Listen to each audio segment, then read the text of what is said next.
hey. Fan. Decrease. Wait, donos! Expert with $20 and Yep with $5. Thank you so much. If this is a business meeting, where's my paycheck? You're all working pro bono. Thank you for being here. Yep. Good chat.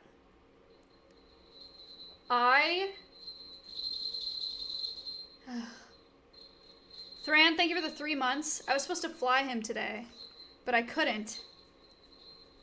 So we're gonna hear this all day today, okay? Theo, thank you. Locke, I should have talked to you before. We should do a plugin so that it filters that out. Conch,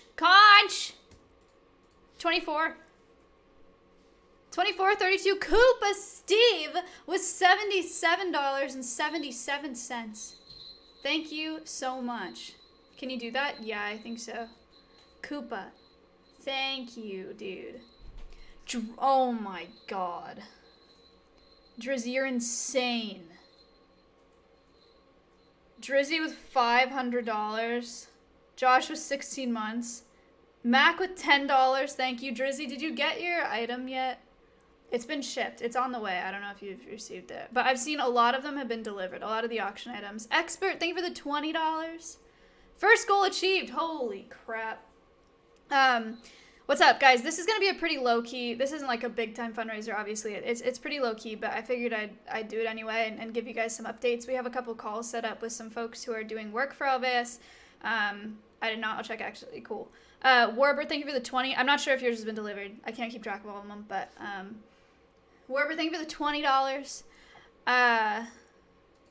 This is going to be pretty low-key. I'm just going to give you guys updates. And... you know, and we'll talk about what's up and just, like, hang out. Crowway, thank you for the 10. Appreciate it. Low-key fundraiser is a vibe. Nice. Okay. $687 in, like, 2 minutes. Danza, thank you for the $25. And Alec, thank you for the $5. How are you enjoying the short hair? It's fine. I did notice when I showered yesterday, and I like, it dried weird when I was laying down, and it made a huge difference. That's the first time that, like, I've had to pay attention to how it dries, because up until today, it's just, like, it hasn't been long enough to matter. Emla, thank you for the 10. Okay. Chat. Let's talk about what the fuck happened in the past 48 hours, shall we? Hang on. Let me find it.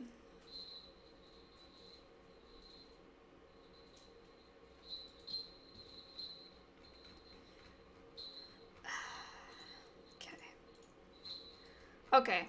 So...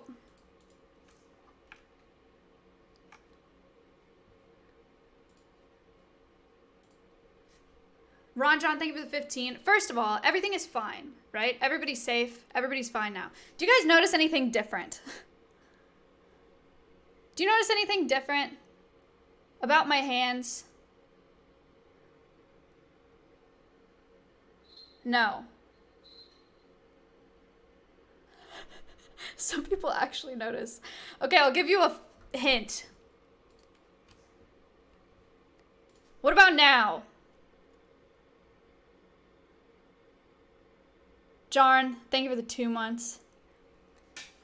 I cannot believe this is exactly what it looks like. I'm chilling in Mrs. Room 2 nights ago. I take my rings off because they were just like annoying my finger. I just like put them on the ground. I thought she was gonna play with them like baby keys. And Choppy just eats it. Like, I watched her do it and I couldn't believe my mind. I was like, there's no way. Stompy, I'm sorry. I was like, there is no way. She just swallowed that. There's no way. And then I went, yes, the emu. This is the emu. She swallowed my ring. Okay? So I went and I grabbed her and I opened her mouth and I couldn't see it. And then I was holding her neck And I was holding the ring. I felt the ring. The whole thing. I was holding it halfway down her neck. And I was like, am I going to push this back out of her throat, or do I let it go down? And I didn't want to tear anything, so I dropped it. Okay? And so it goes, and I could no longer feel it in her neck. Tipsy, thank you for the $250. Okay. So I dropped the ring. She swallowed it. Tipsy, thank you so much. And you got your action item, which is wonderful. I'm so glad. So this is 11:30 p.m. I call a couple vets. They're like, we only take dogs and cats. We won't take an emu. So we went to this one emergency vet, and it's 11:30. They bring her in at 12:30. There are so many people that have pet emergencies at midnight in the same place. It's actually crazy. So they took her in at like 12:30 p.m. And Matt and I are just sitting in the car. I'm freaking out, like messaging Smalls, which is this vet that submitted her resume to PM. Submitted her resume 12:30 a.m. But yeah, she submitted her resume to alveus. Casey, thank you for the 25. And I had to turn her down because I was like, we don't have the resources to have an on-staff vet right now. But I messaged her. I was messaging her constantly, like throughout this whole thing. She was so great about it. But we're over $1,000. Thank you so much. This is a long story, by the way, just so you know. So like, gear up.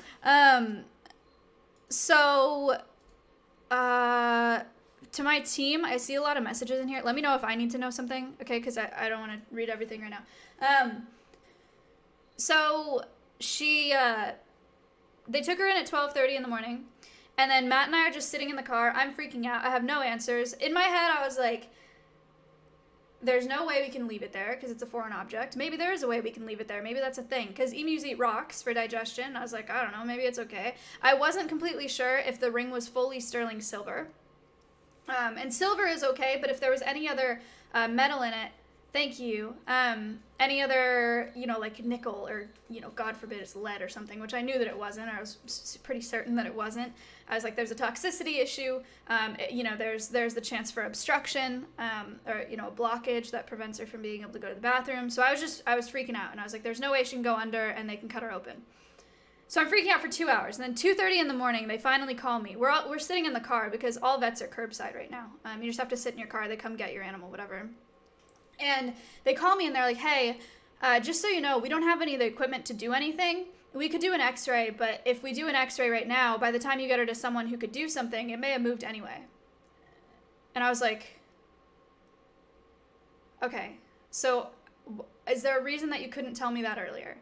And the lady gets mad at me on the phone, and she's like, there are lots of animals that come through, and some of them are just higher priority than others. We have to do them in order of priority. And I was like, I understand that. I'm not saying why aren't you getting to my animal first. All I'm saying is telling me that you don't have a scope is something you could have told me over the phone. If you were just going to tell me that all you can do is an x-ray and it doesn't matter because you can't do anything about it, you should have told me that over the phone because it's 2:30 in the morning.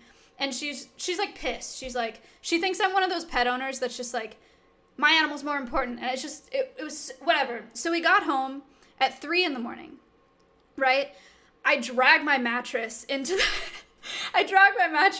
rehab room and a blanket. It's 3 a.m. I sleep with Stompy in the rehab room for the night. She's just like laying there because I was like, you know what? If she's gonna die tonight, she's gonna die in my arms. I didn't think she was gonna die. For the record, she was like eating, drinking, or no, I wasn't letting her eat, but she was drinking and pooping and she was completely fine, right? I just wanted to know, I don't know, I just like couldn't have slept if I wasn't in there. So I'm in there with her. The other thing I was thinking is once she swallowed the ring, I was like, now that I know she'll do that, what else has there been in the house? Because she follows me everywhere around the house. What else has there been around the house that she ate that I didn't know that she would eat?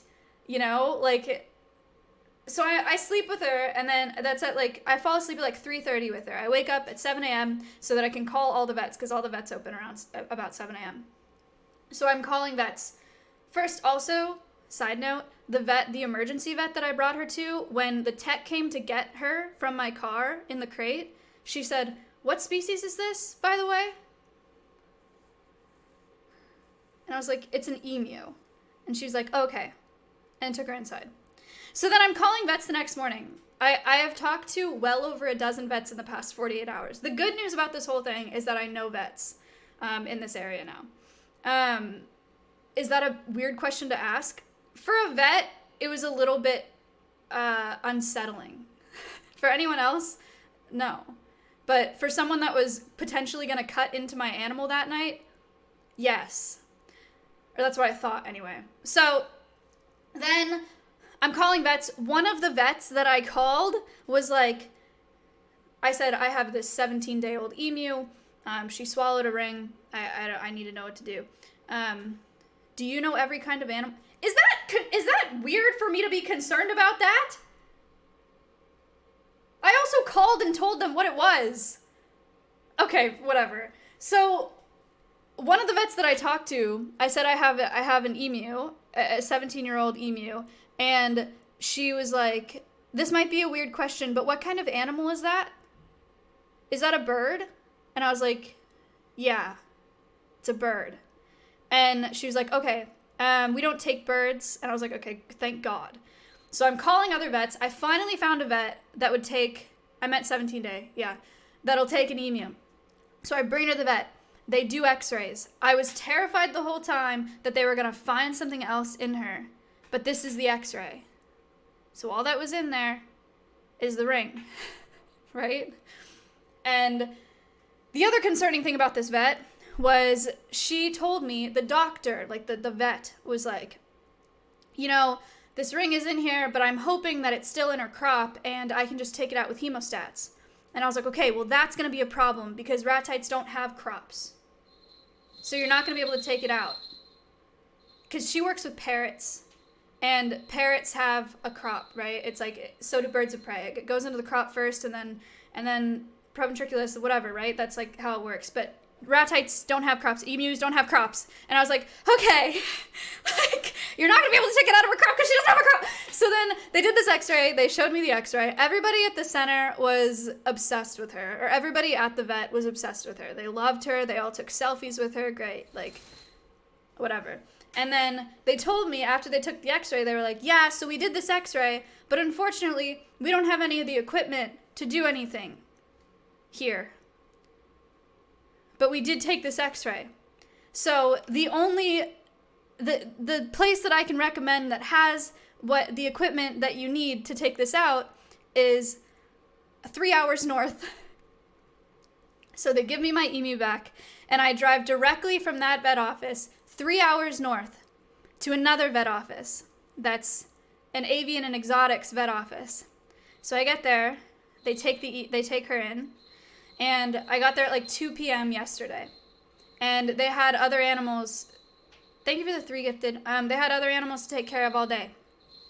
So at the end of the day, they stayed after hours to do this because they were worried and we didn't know what kind of metal it actually was. I bought this ring from Etsy in March of 2019. And I messaged the seller on Etsy and I said, hey, I know this is so weird, but my emu swallowed your ring from 3 years ago, and I need to know what it's made out of. Because on her website, on the Etsy thing, it's very, like, wishy-washy. It's like, yeah, they're, like, plated in sterling silver. And I was like, look, is it a cheap metal and it's covered in sterling silver? I don't care. I bought it. I've been wearing it. I love it, right? Just tell me, please, what is in it. And she finally responded today, and she's like, wow, this is the weirdest customer care request I've ever gotten, but it's 100% sterling silver. And I was like, well, they already got it out, but thank you. And I sent her the x-rays and, like, photos and whatever. But that was the main thing we were concerned about, is the toxicity, because I didn't know what else was in it.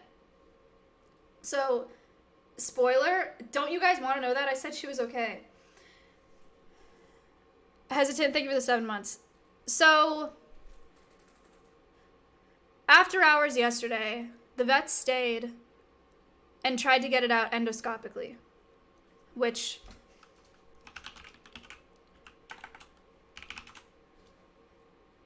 is this. An endoscope is like this little camera thing, you know? A little camera, and you put it down the throat, and pull it out, right? So they tried to do it endoscopically last night, and the vet was so frustrated because there was food in the way, so he couldn't see it. After they had knocked her out, he was like, there was food, which was so frustrating because the vet that did the x-ray, there was still crumble in her crate. And I asked the vet, I was like, should I dump this crate out so that she doesn't eat? Should I be fasting her, or do you think it's not going to matter? And the vet was like, it's not going to matter. I wouldn't fast a bird, especially this size. I think you should let her eat. And I was like, okay, thank you. So there was food in the way, so they couldn't see the ring with the endoscope. So I was like, all right, I'm 3 hours north. It's dark outside. I'm just going to sleep in my car outside the vet office, and they'll try again in the morning, and that's fine. And I told the vet that, and they freaked out, and they were like, please don't sleep outside. Please don't sleep in your car. Like, we feel so bad. Please don't sleep in your car. And I was like, okay, I'll get a hotel. Sorry. So I got a hotel, and stayed in a hotel last night. And then this morning they tried again, and they got it on the third try with an endoscope. Graham, thank you for the 5. Guilted you into getting a hotel? No, they weren't like, you need to get a hotel. Like, they would have let me sleep in the car, but I didn't. I don't know. It was better that I slept at a hotel anyway.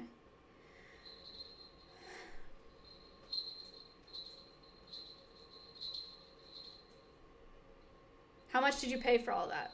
You can guess, if you'd like.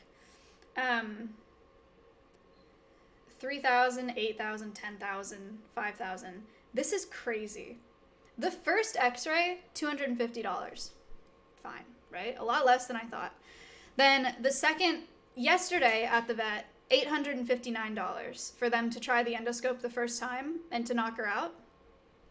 And then this morning, all they charged me for her staying overnight and redoing the entire procedure was $120.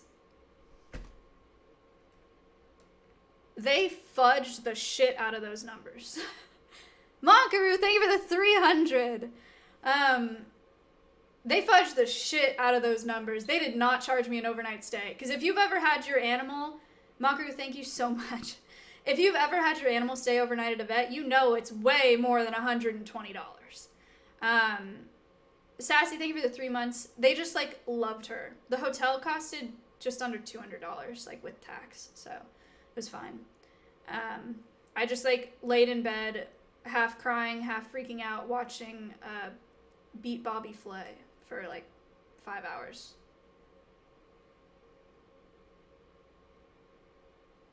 And commercials. I have not watched commercials in forever. It's crazy that they only play, like, not even 10 minutes of a show, and then it's the same amount of time of commercials. I can't believe that I used to watch TV like that. What a fucking horrible system. Anyway, yeah, so that's the story. Pretty much. What else am I missing from that story? Oh, when I was trying to do research on... The ring is... Do you want to see it? It's in my car. I can grab it. I don't know what to do with it. Okay, I'll go get it. You can hang out with Orion.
is.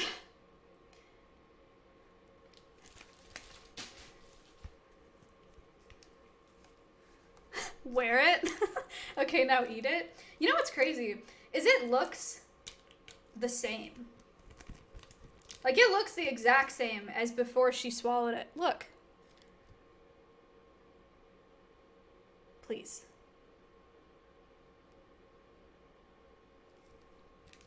Why wouldn't it? I don't know. I just, like, it's just if I saw it, I wouldn't know that it's been in an emu's stomach, you know? They sanitized it before they gave it to me. What? This doesn't have fucking emu, like, gastrointestinal fluid on it. Crazy. Psycho? It feels wrong just to put it back on. I don't know. Like, I feel like I shouldn't wear it now. Why? I don't know. It's just like, this has caused me so much stress in the past 48 hours. I kind of hate it. It's cursed. Like, I don't know. It's a good story. It's a damn good story. But holy fuck, it was horrible. Bulky, thank you for the 11 months. Auction it off? No. That's a banger auction item. No. I already ordered those, like, paw print impression kits. So I can do 2 Stompy prints and 1 ring print for the vets. The vets were so great. They were so nice, and they were super, besides the first vet, they were so nice and so communicative, and they really did care. They tried so hard, especially the second vet that's so far away. Unfortunately, is the only vet that'll do anything, like, that can actually do anything for exotics, so that'll probably be Alveus' vet. The guy who did the procedure, he called me after he did it. He was, like, so giddy. And he was like, by the way, I heard you raised a bunch of money to start up that animal sanctuary, start up an animal sanctuary. And I was like, how did you hear that? Like, what do you mean? And he was like, oh, I hope it's not creepy. I just, like, I had to tell them where I got the emu, which, by the way, is a fantastic system that I've never thought about. They have a sheet on your, like, intake, your new client registration form, where you have to say where you purchased your pet from, or where you got your pet from, which is a great way to know if you get a bunch of animals with, like, you know, birth defects or, like, whatever, that you know where they came from. But anyway, I've never had a vet ask me that, and I thought that was really cool. So I told them I got it from the zoo, and so he saw it, and he was like, well, that's not typical. Like, that's not a breeder. So he looked up my name, and when you Google search my name now, look at this. This. Nice. So, yeah, that's how he found out. And he was like, yeah, it sounds like a great nonprofit. If you guys ever need anything, let us know. And I was like, nice. I will let you know. But, yeah. So there was that as well. And he said he doesn't really follow Twitch. I didn't ask him. I should have. He was like, he doesn't really follow Twitch, but he follows some gamers and some speedrunners. And I was like, oh, okay, cool. Did the vet call you Bald Higa? No, but this is Stompy Higa. Which I thought was funny. I mean, I know that's how it works with vets. I just think it's funny.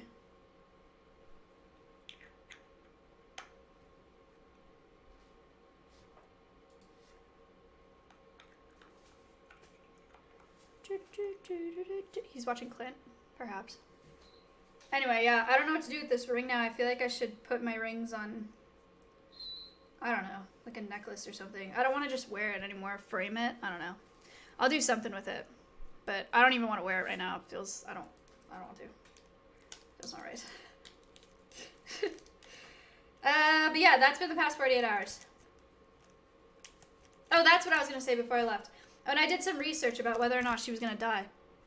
There was an emu in the UK who, I'll show you, who still had his stripes. So, like, baby. And His name is Eddie the emu. He ate a pair of diamond earrings that were really expensive, obviously. I think he's still alive. But this big, so like the same size. And he ate this pair of diamond earrings. And when they did the x-rays, he had also eaten like 2 screws.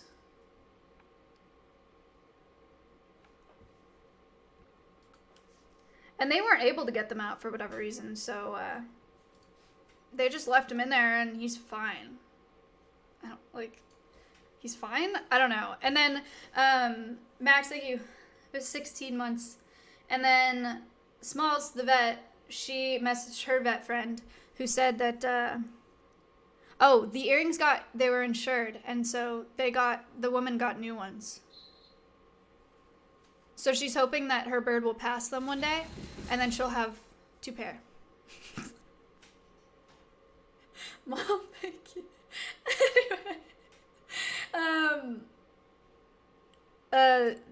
This other vet said, from a 6-month-old emu, surgically, I removed 6 screws. One was a 1.5-inch wood screw, 15 pennies, 1 dime, 1 nickel, and a variety of other junk that was metallic, ceramic, or plastic.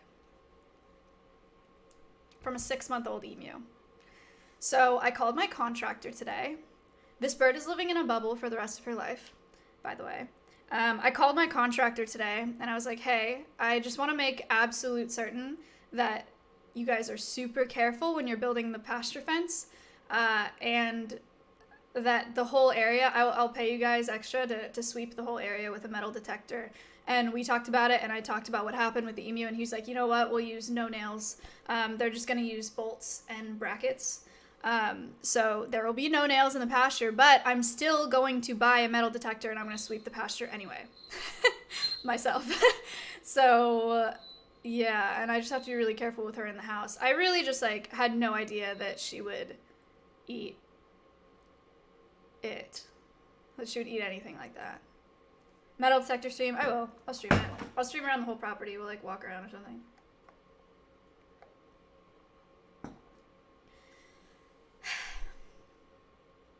What did she eat? Guess.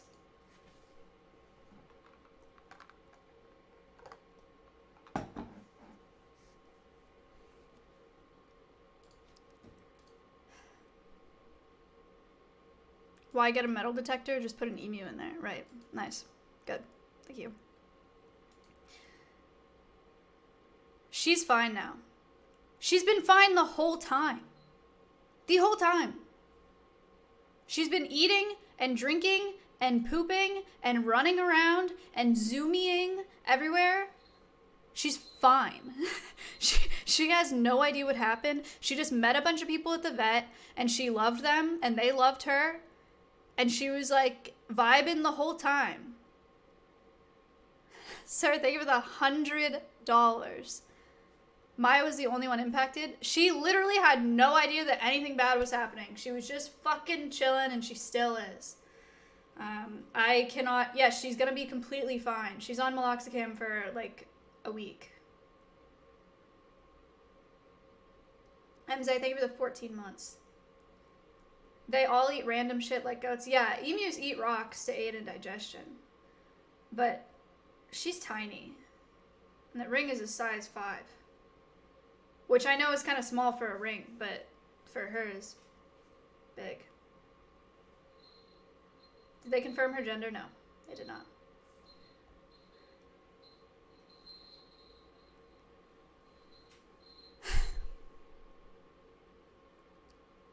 Silver might clear the bowels. Well, maybe they did. I don't know.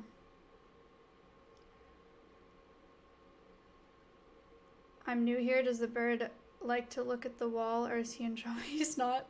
It's not like a punishment. I'm not like, Ori, look at the wall, you bad bird. He's just, it's just the way that falcons sit because they poop straight down.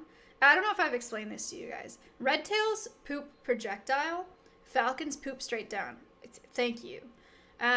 So the way that perch is set up, he'll stand on the edge of it always and will poop off the side of it. so that it doesn't get on the perch itself. Does that make sense? Like he wouldn't just walk around on a flat space and like poop everywhere and then have to walk over it. That's why the perch is the way that it is. That's why he faces the wall. No shot that room doesn't reek. It doesn't reek, but I have to clean the paper every day. Bird poop is nothing like mammal poop. I will tell you that for certain.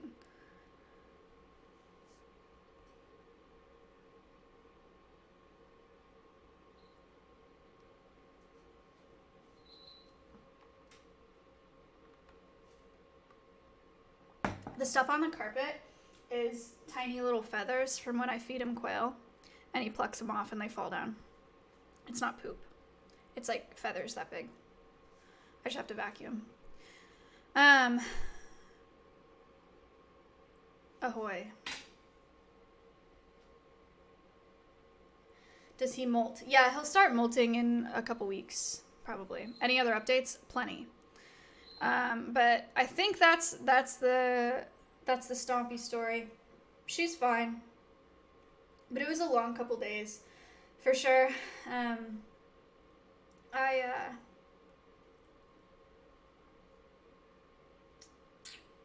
You didn't even clickbait the story? Sorry. Yeah, I've had a long couple days. I'm like super tired. I'm really excited to sleep tonight. That's also the first time I've ever stayed at a hotel by myself. It was really strange. Thank you. Okay. I don't even remember. What? Oh, that's a no. Mod said no. I actually don't remember. I'm going to be completely honest. Anyway, so we have a couple things planned for today.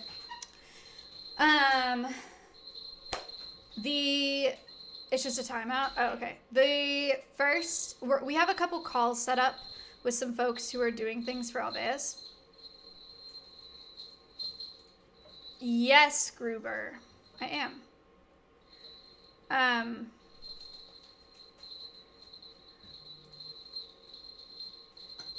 Uh-oh.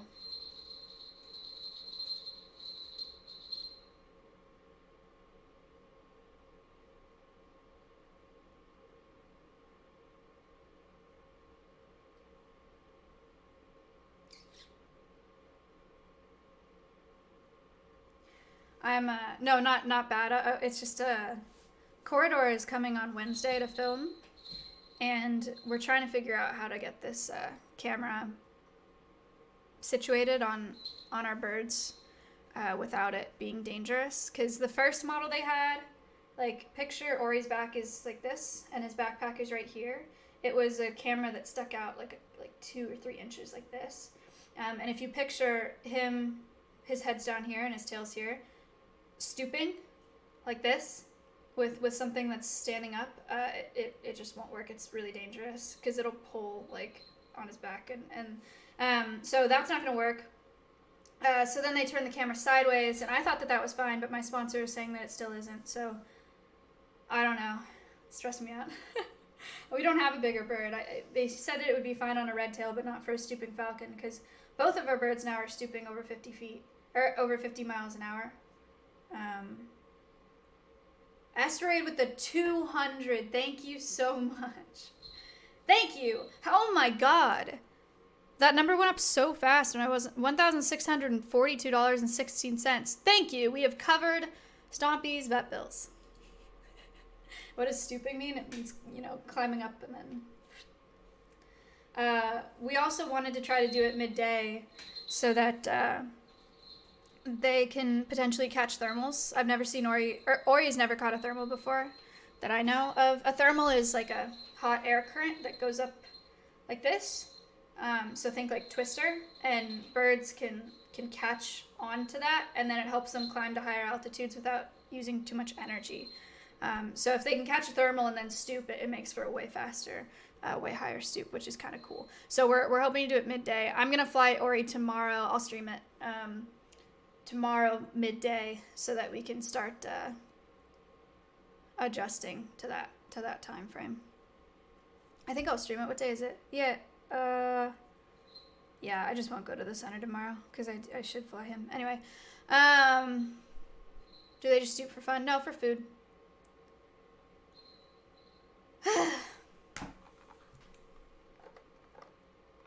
So I have a couple calls set up today. One of the calls being with Mojo, who is making our chinchilla enclosure for alveus. One call with ACOM, so we can talk about the wooden signs. I'm hoping to be able to call Ella, except she's in a class from 6 to like 9.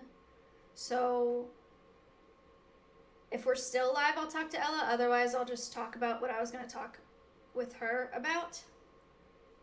And I messaged William Sorley potentially about talking to him, but I'm not sure if that's going to happen. Will I still be live at 9 o'clock? Or should I just talk about all that stuff now?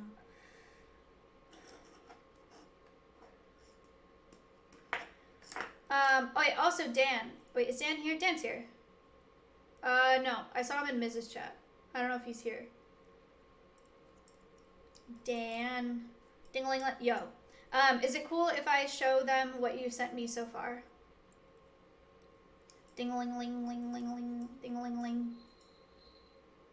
Cool. All right, so we'll do first order of business here, chat. Welcome to the business meeting. It's officially in order. Can I get a motion to adjourn the Stompy Hell story? I got a motion. Can somebody second that motion? Yes. Okay. Great. So Stompy portion adjourned. The first order of business is I am waiting on an estimate for building the parrot aviary. The parrot aviary will house Mia, Siren, Tico, and Riley. Miley. Crash! Thank you for the $100. Mia is an African Grey. They don't know if it's male or female. She named herself after a child that she lived with named Mia. Beta, thank you. Siren is a blue-fronted Amazon. Not that Siren, it's just S-I-R-E-N. Tico is a blue and gold macaw. And Miley is a Catalina macaw. So they're all parrots. 2 macaws, 1 African Grey, 1 blue-fronted Amazon. Hi, Ashley. So they're all going to live in this big aviary. And I've asked Dan to create the 3D model, I guess. I don't know what the right word is, but of the aviary. 1 for my contractor, 2 for you guys, and 3 for potential a 3D render of the aviary, and 3 for potential sponsors. So I will show you what he has so far. Do. Ba ba da ba ba ba ba ba da. It's so cool. Okay, here's one picture. I did not realize it's 20 by 20 by 15 feet high. And the ideal is stainless steel wire on the sides and plexiglass panels on these sides. And this is a vestibule. So, you know, if you go into an aviary, it's like the person is 6 feet tall. Just for reference. Thank you. Yeah, like an airlock. That's awesome. Thank you so much. So yeah, that's why I put these people in. But this is, I can't believe how tall 15 feet is. It's like crazy. So that's one of the renders. This is it from the front. Wow.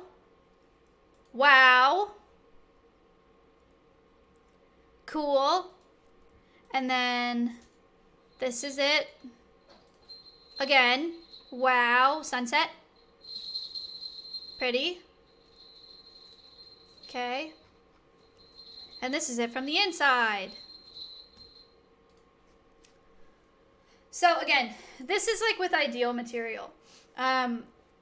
there's a very good chance that when I get the estimate, stainless steel mesh is expensive, and so is plexiglass. So there's a chance that it's not these materials, but I don't want to skimp on the size of it. I do want it to be at least 20 by 20 by 15 feet high. So we'll see, but I'm waiting on estimates for that.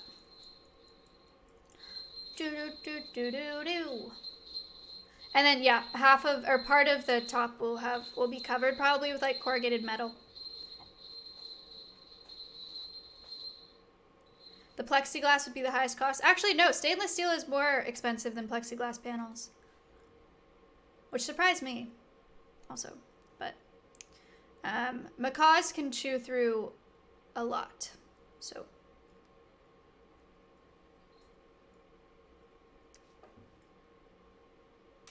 Bottle bricks? What is a bottle brick? What's that? You can do Command alveus if you want to follow the socials. Bricks made from recycled bottles. Oh, wait, that's cool.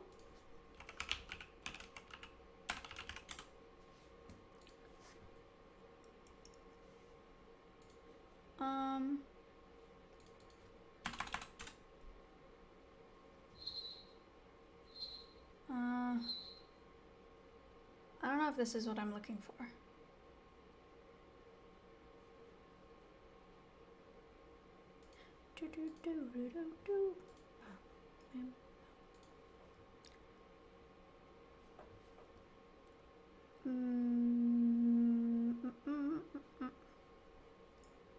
Bricks made from recycled plastic. That's cool. But I don't want bottles around. I know that for sure. I know that in this house. So that's the update from Dan. Hearts in chat for Dan. Good stuff. So we'll be using that to get sponsors for that aviary, and for my contractor to have a really good idea of what's going on. Will there be trees inside? I'll probably plant live things in there. And then we're getting donated all of as much as we can take of this manzanita that exists already in Tico and Miley's enclosure. So this whole like crazy structure of perches, she's gonna donate all of it. It's all manzanita, so they'll be able to like have this like crazy perch canopy climbing gym. Always. This is, except for some reason, you know, they sit on the metal perch together. But, you know, still cool to have. So, yeah. So we'll do that, and then we'll do lots of live plants and stuff in it as well. You should try to make a TikTok. Yeah, we actually have a TikTok. It should be in the Command alveus thing. I don't think we've posted yet, but Max and Ildrix have created TikToks already. Have they? No, they haven't posted yet, but they've made some, and we'll put stuff on there. So, yeah. So that's the first order of business. Working on stuff. Nice. The second order of business, actually, Acom, you want to talk now? Because I know you're here. I don't know. I'll message Mojo later. I don't have anything, like, prepared to talk to you, honestly. But we'll figure it out as we go. Okay, cool. I'll call you.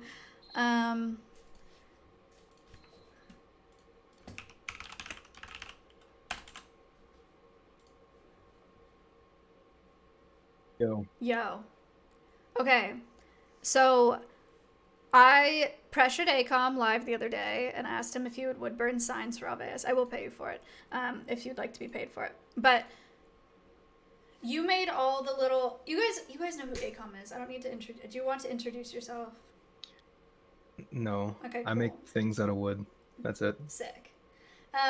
So Acom streams some wood burning stuff. What's the largest thing that you've ever burned? Probably the sign I made during the charity stream. How big was it? The alveus sign. Wait. How big was it? it? To me? It's already sent. What? It actually should be there already at the PO box. Oh, no, I mean, like, do you have a picture of Oh, it? like the picture of it. Yeah. Sick. Hold on, let me find it. I think it's in here. Do. How much do I have to donate to get her to smoke a cigarette and speak French? What?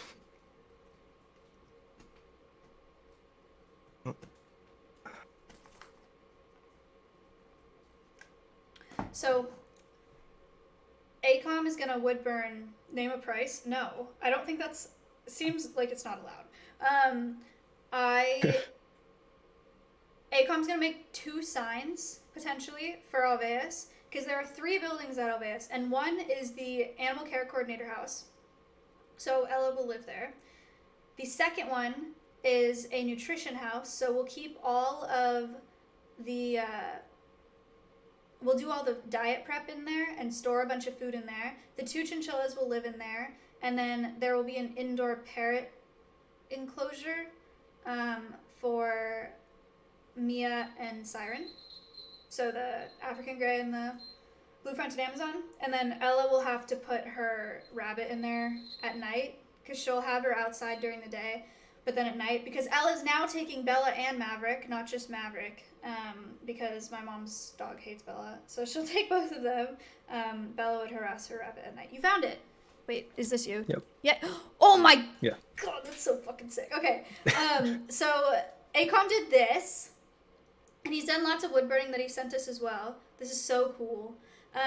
So this is perfect. Okay, I was gonna look up a bunch of like reference pictures of what it should look like, but one, I want to say nutrition house, and the second, I need your help on, and also chat's help potentially. It's like, so it's 2 rooms. The building is 2 rooms. One is a reptile and arthropod an arachnid room, and then the other room is the media studio, so where all the streaming will happen. And obviously that's not all going to go on a sign, but it could just say like media studio. That's what I was thinking. But chat, if you have a better scary room, no. Scary room. That's terrible. Not room of horrors. No, the point, it could just say studio. That's also true. Yeah. Studio. It has spiders. That shit's scary. No, it's not. Media or studio? Just chatting. Just ACOM tech room. I would not want to go in there if it was called tech room. What do you think, ACOM? ACON? I think. ACOM? Yeah, thanks.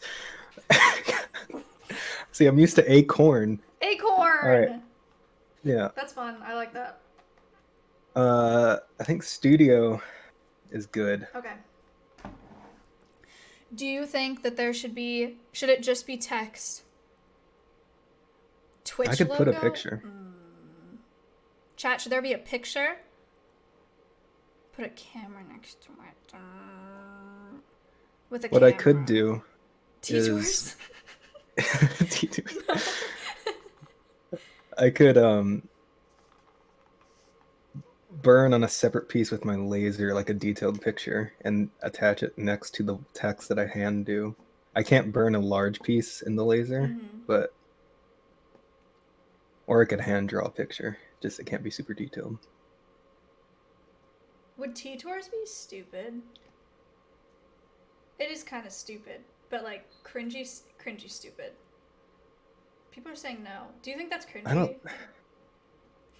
Just the I camera. think just the part. camera part. Yeah. Okay.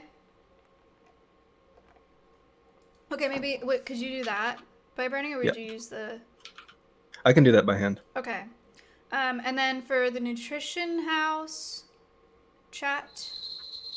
Okay, wait. I'm gonna studio nutrition house. Okay. Do a peepo fan.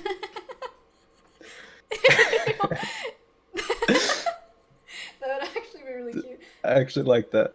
Okay. Let's I can do that. All right. Okay, sick. And then, damn, he was being ironic. I like it. I think it's cute. Tavian's so again. No, that was a joke. I don't think it's. I think it's. I think it's fine. good. I like it. Okay, and then in terms of size, what is a standard door? Because the doors are standard. Standard. 80 inches by 36 inches. Okay. Great. Why did you look that up? Yeah. Okay. So it'll be right above a standard door. So size for that 80 by so like 30 inches across. Let me see the biggest. So okay, do you want something with like the live edge, like the bark on the side, like I sent the picture there? I think so. Chat. All right. This edge, right? I think that looks really nice. Yeah, the bark. Okay. All right, let me check what I can get here lengthwise.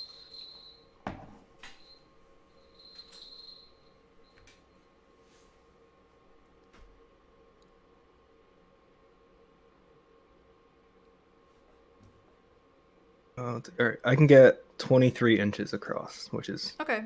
pretty. It'll sit nicely in the middle of the door with 6 inches on each side, just about. Sick. That'd be dope. He's contacting his wood dealer.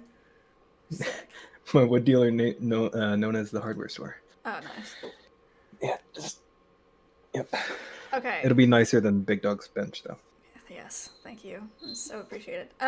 So we'll do these two. That's awesome. And then I don't know if you want to seal it or I can seal it because it'll be outside. I don't know what. I can polyurethane it. It's fine. Oh, perfect. Okay. What is that? Okay, so what's your plan? You're gonna stream the whole process? Yeah, I'll stream making it. Yay! Tell me, do you have a stream schedule or do you just go live whenever? I just go live whenever. Okay. At the moment. All right. Well, I'll just put you on the auto host until it's done, and then if you're ever live when I'm live, I'll host you. All right, cool. Sick. Okay. Thank you so much. I'm so excited. All right, no problem. All right. Later. Yeah, see ya. Big time. Big time. Da-da-da-da. That's actually so cool. This is so nice. I gotta figure out where to put this. I love this.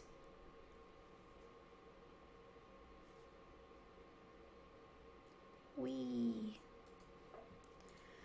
Okay. The only thing is we'll just have to make sure that it's like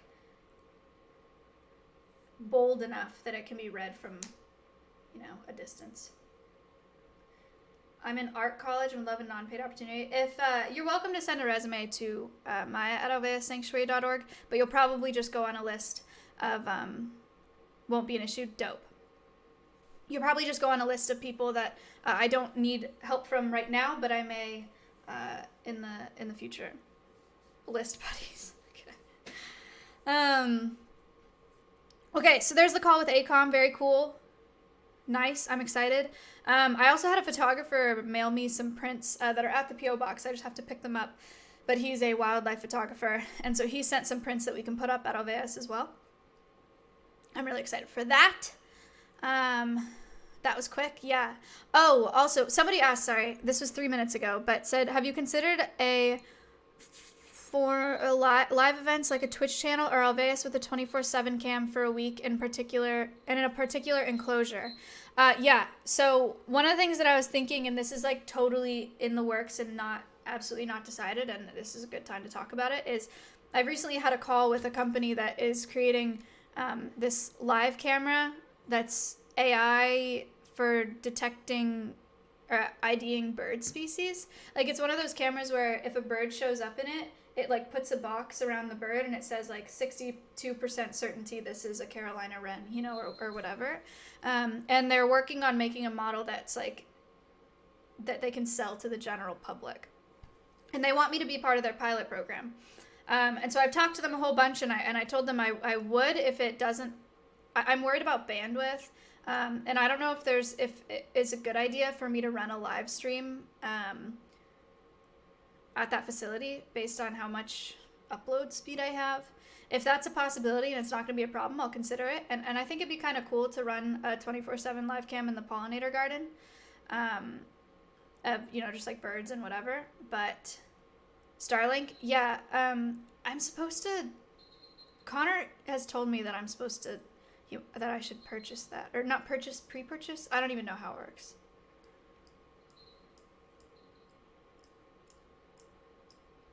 Just sign up for it, yeah.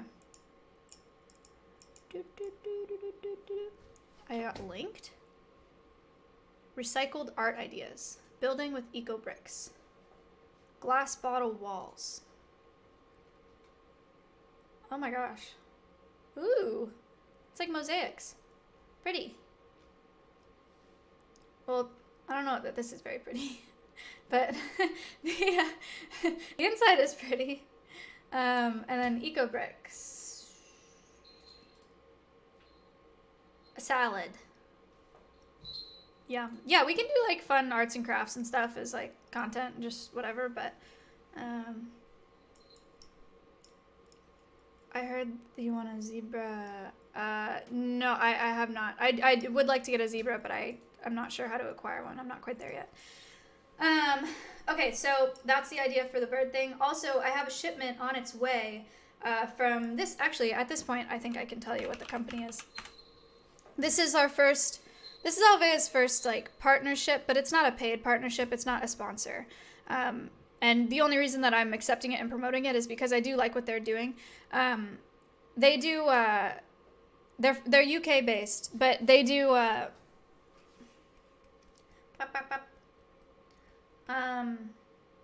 wildlife housing, that people can buy. So, like, oh, that's food, look. They do really cute bat boxes, and cute bee boxes. Wow. And these are really cute too. Little toad houses. Oh. And bird houses, hedgehog houses. We don't need these in the US, but in the UK, you might. Anyway, so they've sent I don't know how many products, but they've sent a bunch of products to my house, so that we can just put them at alveus. And if this partnership doesn't progress into something bigger, that's completely fine. I'm just excited to have wildlife houses and bird houses in particular. So we'll be able to put up really nice ones because they are all like really high quality houses products, like, and they're really cute and built really nice. And yeah, so that's cool. And they're sending those for free from their US office, which is neat. And I talked to them about the potential of, Milena, I know that she made one of those. I talked to them about the potential of doing a special line of birdhouses that has the logo laser engraved, and then potentially doing like an affiliate code type thing. Saint, thank you for the 10. I appreciate it. So I think I talked about this briefly, but potentially like doing a line of alveus products on their website, where a portion of the proceeds go to alveus. I'd be down for that, but again, it's a slow moving thing. It's hard because they're based in the UK. So yeah, but still exciting that we're getting a bunch of cool little houses to put up at alveus. So small steps, but I'm excited about that. I also talked to an esports organization, a mobile esports organization, who are interested in partnering in some way. And I am going to talk to them. I have another call with them next week, to talk about potentially sponsoring a garden, our pollinator garden, so they can have their name on the garden. But what is mobile esports? Like mobile COD, I think, is the primary. I don't know. I don't watch mobile COD, but they're willing to make a generous donation. So I'm very excited to be talking to them, and they want to get involved, and they want their creators to be involved, and I would love for them to be able to sponsor the pollinator garden. So pollinator garden is something, it's 7 o'clock now. I'm going to message Mojo and see if he's ready to talk about the chinchilla enclosure. And maybe we'll get to the point where we can talk to Ella. If not, I'll just talk to you guys about it.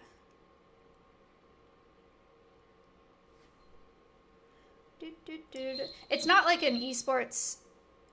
It's not like it's gonna be alveus esports. It's just they want to do a collaboration. That's it. It's nothing bigger than that. Like they want to contribute.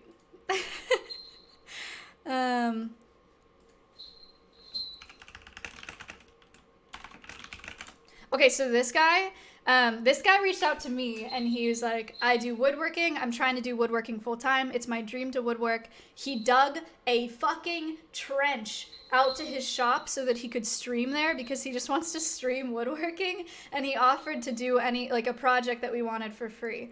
And he is like the nicest person. He needed mods for his channel. And so I asked some of my mods if they'd be down, and I gave him some names, and each of the people that said yes, he messaged them and he's like, thank you so much, and he sent them all $50 before he's even streamed. He was like, thank you so much for helping me mod. He's so nice. Okay, all right, I'm calling him. His name is Mojo. I mean, it's not his name, but you know. Yo! Why the fuck are you exposing me already? Dude, it's so nice. You're so nice. I want chat to think that I'm cool. Bad boy persona. You just ruined it. I didn't even get started. This is the bad boy, folks. What's up? So. Anyway, all right. So let's talk Chinchilla Gang. We have a group chat with me, him, and Ella. And sorry. You're gonna hear a lot of that. Dink donk, dink donk. Okay, how is your internet situation at the shop? It is so fiber is in the shop. Dang. I'm just waiting on them to come out and set up the modem. Nice. So next week, maybe? I don't know. Wow. Sick. Soon.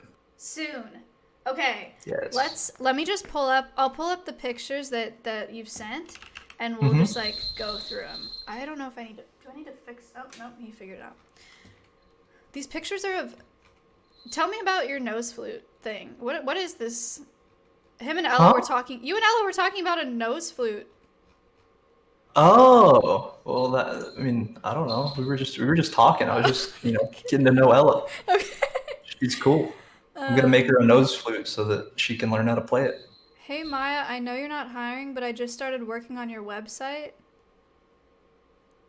No, you're not. No, you didn't. I have a website.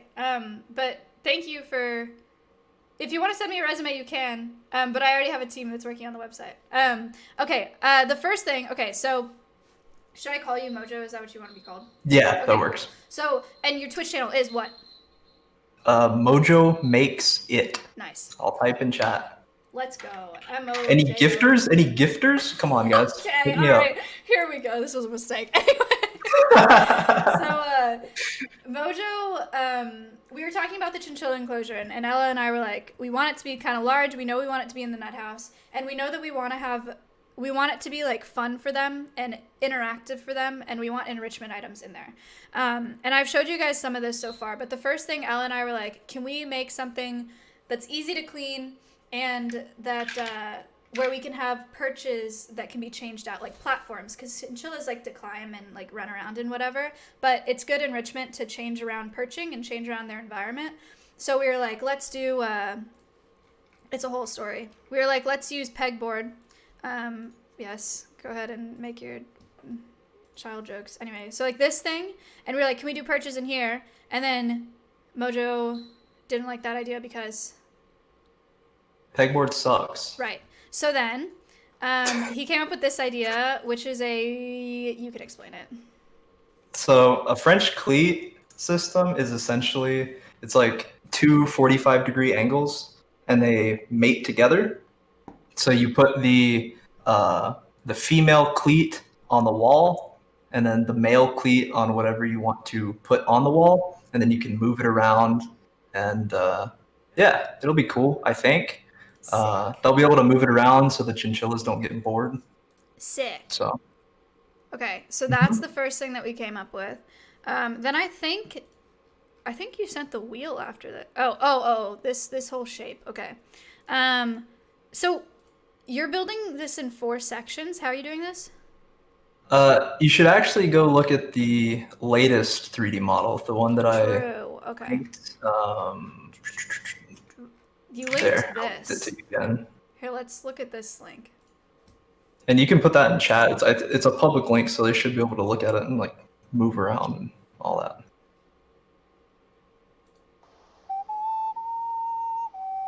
Man, what is this? Oh, what are you doing? Clicked This your link, has nothing. man. This has nothing to do with chinchillas. This is me and Ella were talking about nose flutes because she played the flute in band in high school. And then he was like, "I'm gonna make you one." Yeah, I have a friend that plays the nose flute, and he's like, I'm telling you, like, it's hot, like it's cool. Ella's username is Geology Rocks, and when she refused him making her a nose flute, he said,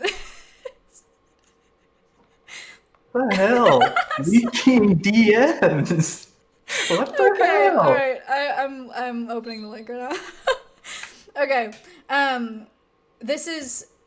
Wait, it's not loading. It's loading. Yep. This is so sick. Okay, I don't know why Miz is on it though. I wanted something that like people knew the scale of. He's a little thinner, I think, but Here, chat. I'll link this to you so you can see. Is it gonna like crash if I link it to them? Should I? no. Okay, I don't that's trust anything. owned by Autodesk. I think they're good. They're a Okay. giant company.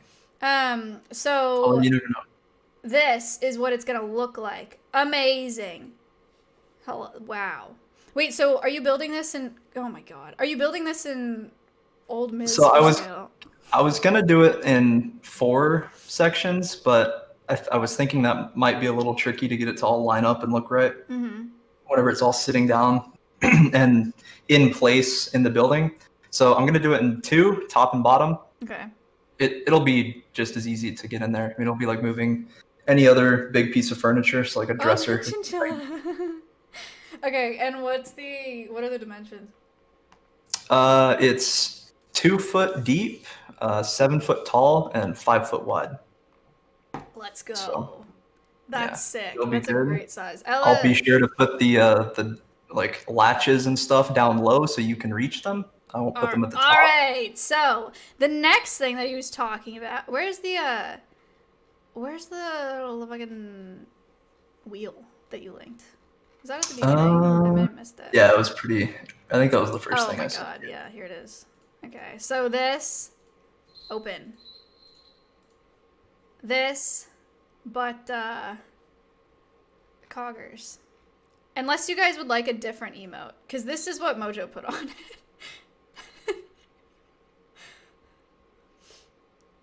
Yeah, I'm still not 100% sure if this is even going to work, but I'll give it a go. Yeah. We'll see. I have no idea. Like, how do you make a wheel? So like I have bearings modeled in there and other stuff, but I'm not really worried about that part. I'm more worried about making the actual circle Right. around the outside. Yeah, but that's what I was. I could bend like metal and do it. There's a million ways to do it, so I'll come up with something. We'll have a wheel for sure. Sick. So there's their one enrichment item, and then they'll have the shelves that we can move for another enrichment item. Can we talk about the shelves for a minute? Please. So, has Ella ever been on stream? Well, yeah. So she came with me for the stream that we did for Race the World First with Asman. No, she did do a lot of the talking there. Yeah, but she hasn't really been on my. I guess I missed it then, because I've never seen Ella. But anyway, chat. If you don't know Ella, dank is an understatement. Okay, she likes rocks. Like you have to be really fucking dank to like rocks. And she her and wants it Maya to look like naturalistic. they want it to look natural, but like okay, like I don't know if you guys have ever held a rock, they're really fucking heavy and they're really hard to do I know what you're anything talking with. about now. So they want the shelves and like the little house Don't that say they live they. in. I did not recommend this, but I now You know what said you're it talking first. about. I But, said natural I knew elements. Yeah, but Ella is the one that wants rocks. She said rock shelves.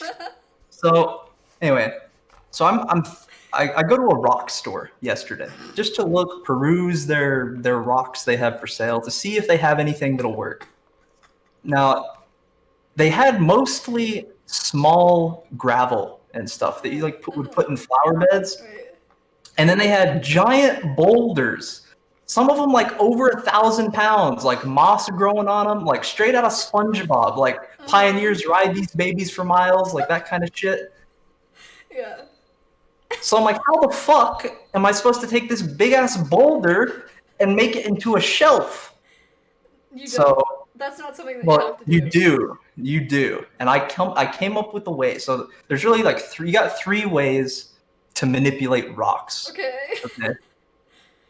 First of all, you can hit them really hard, like a big sledgehammer.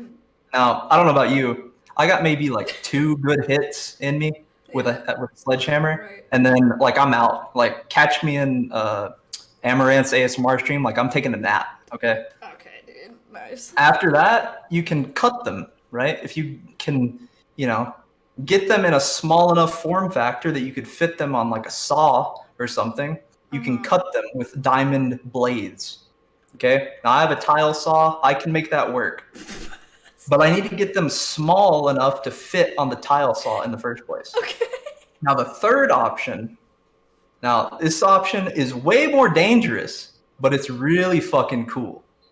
Now, I don't really want to spoil anything. Using dynamite. I am going to blow some rocks up on stream. It is going to be fucking wicked, bro. You don't understand? Like, they're going to go everywhere. It's going to be sick. Is that even allowed? I don't know. But we're going to blow up some fucking rocks. It's going to be sick. Okay, I will tell you now, you are under no obligation to make shelves out of rocks, okay? I have to. What would Ella think of me? Ella doesn't... I think she meant... You can't say that she doesn't care. I think she meant, like, rock facade. I don't think she meant, like, this dude's gotta cut rocks, like, for it to look, like, natural. I was literally thinking rocks, like, the size of a big mango or something that you just put on the ground. Like, I was not thinking that you should make shelves out of them.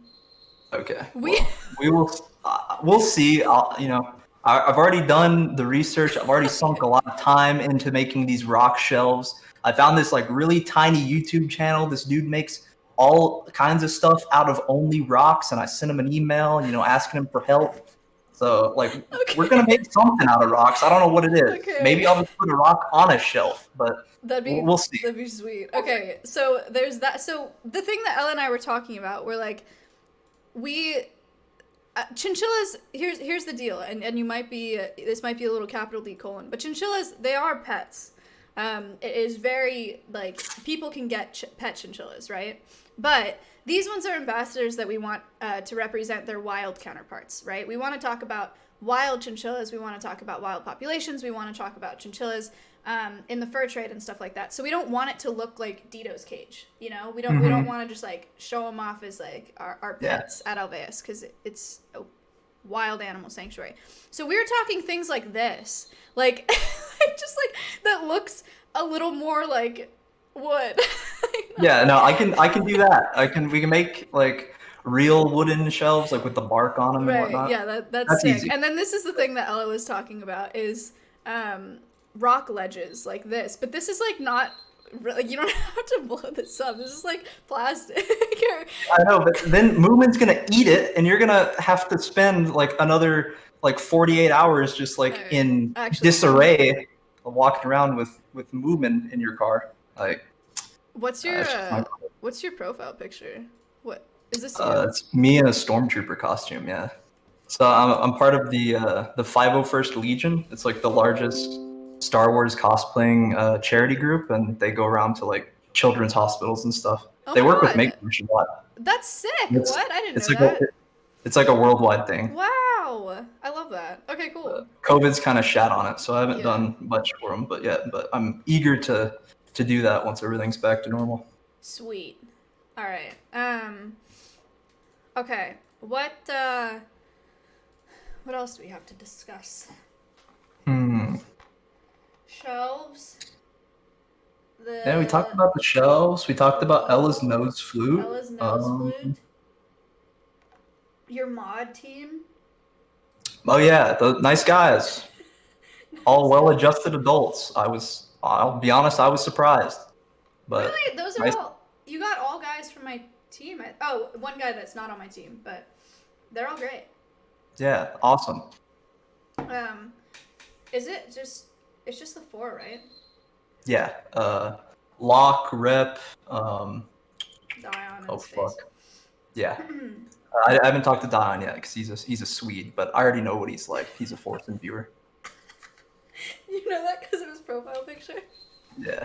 He's wonderful. Okay. The dude has multiple illnesses, like you can just tell. Okay. Okay, so I think that's gonna be sufficient. We'll come up with brows. He said, "Yo, what's up?" We'll talk about Ella and I can handle for lack of a better word, decorating the cage. So we'll put branches and stuff in there, and then I don't really have ideas for other elements right now. Chat, do you have? In terms of enrichment, we can also, it doesn't have to all be in their cage. We'll take them out for training and enrichment and stuff too. So I think that'll be sufficient for them to have a bunch of shelves. Wait, you have a tile saw cutter? Yes, I do. Could one of the shelves have tile glued on it? Yay! Tile or granite would be even better because granite stays way cooler than any other. He already knows. Chinchillas like different temperature surfaces is good for enrichment too, and they'll just splay out on it. The other thing that chinchillas love. You ever seen a chinchilla take a bath? No. Oh. Okay. Here we go. You got to remember, guys, I sent her an email saying that I wanted to build her a desk, and oh my god, I forgot. Within 24 hours, I'm in a Discord call with her and Ella, and the call lasted 5 minutes, and she was like, "Fuck a desk, you're gonna make a chinchilla enclosure." I don't even know what a chinchilla is, man. What the hell? And so I didn't sleep. I stayed up all night. I was watching chinchilla videos. Oh my I didn't God. see things up and taking baths, but yeah, he sent me an email because he was like, "I was inspired by your conversation with Big Dog. I'll make you a new table if you want." And I was like, "You know what? Do me one better. Make an enclosure." Jesus. Okay, here's a chinchilla bath. So this is the other thing that chinchillas absolutely need is they take dust baths. They love dust baths. They'll do it daily if you provide them with dust daily. Is it me or is this counterintuitive to bathing? Bath and dust. Yeah. It's not dirt. It's I don't know if they have, if it's anti-mite or something. It's for grooming. It's not dirty. It's nice. Then they're all clean and happy. So he looks happy. He is happy. I don't know. It obviously it doesn't need to be circular because whatever. But something where we can do a dust bath. Okay. It can honestly. It doesn't. You don't need to do anything for that. I can also just buy a dust bath. Yeah, whatever. Yeah. Because we do have to change the dust, so it's not something that could just be built in there. Because then you have to scoop it out. So don't worry about that. But unless you have a cool idea or something, because you have ideas. You can put it on the cleat and then you just take the whole cleat out and change it, whatever.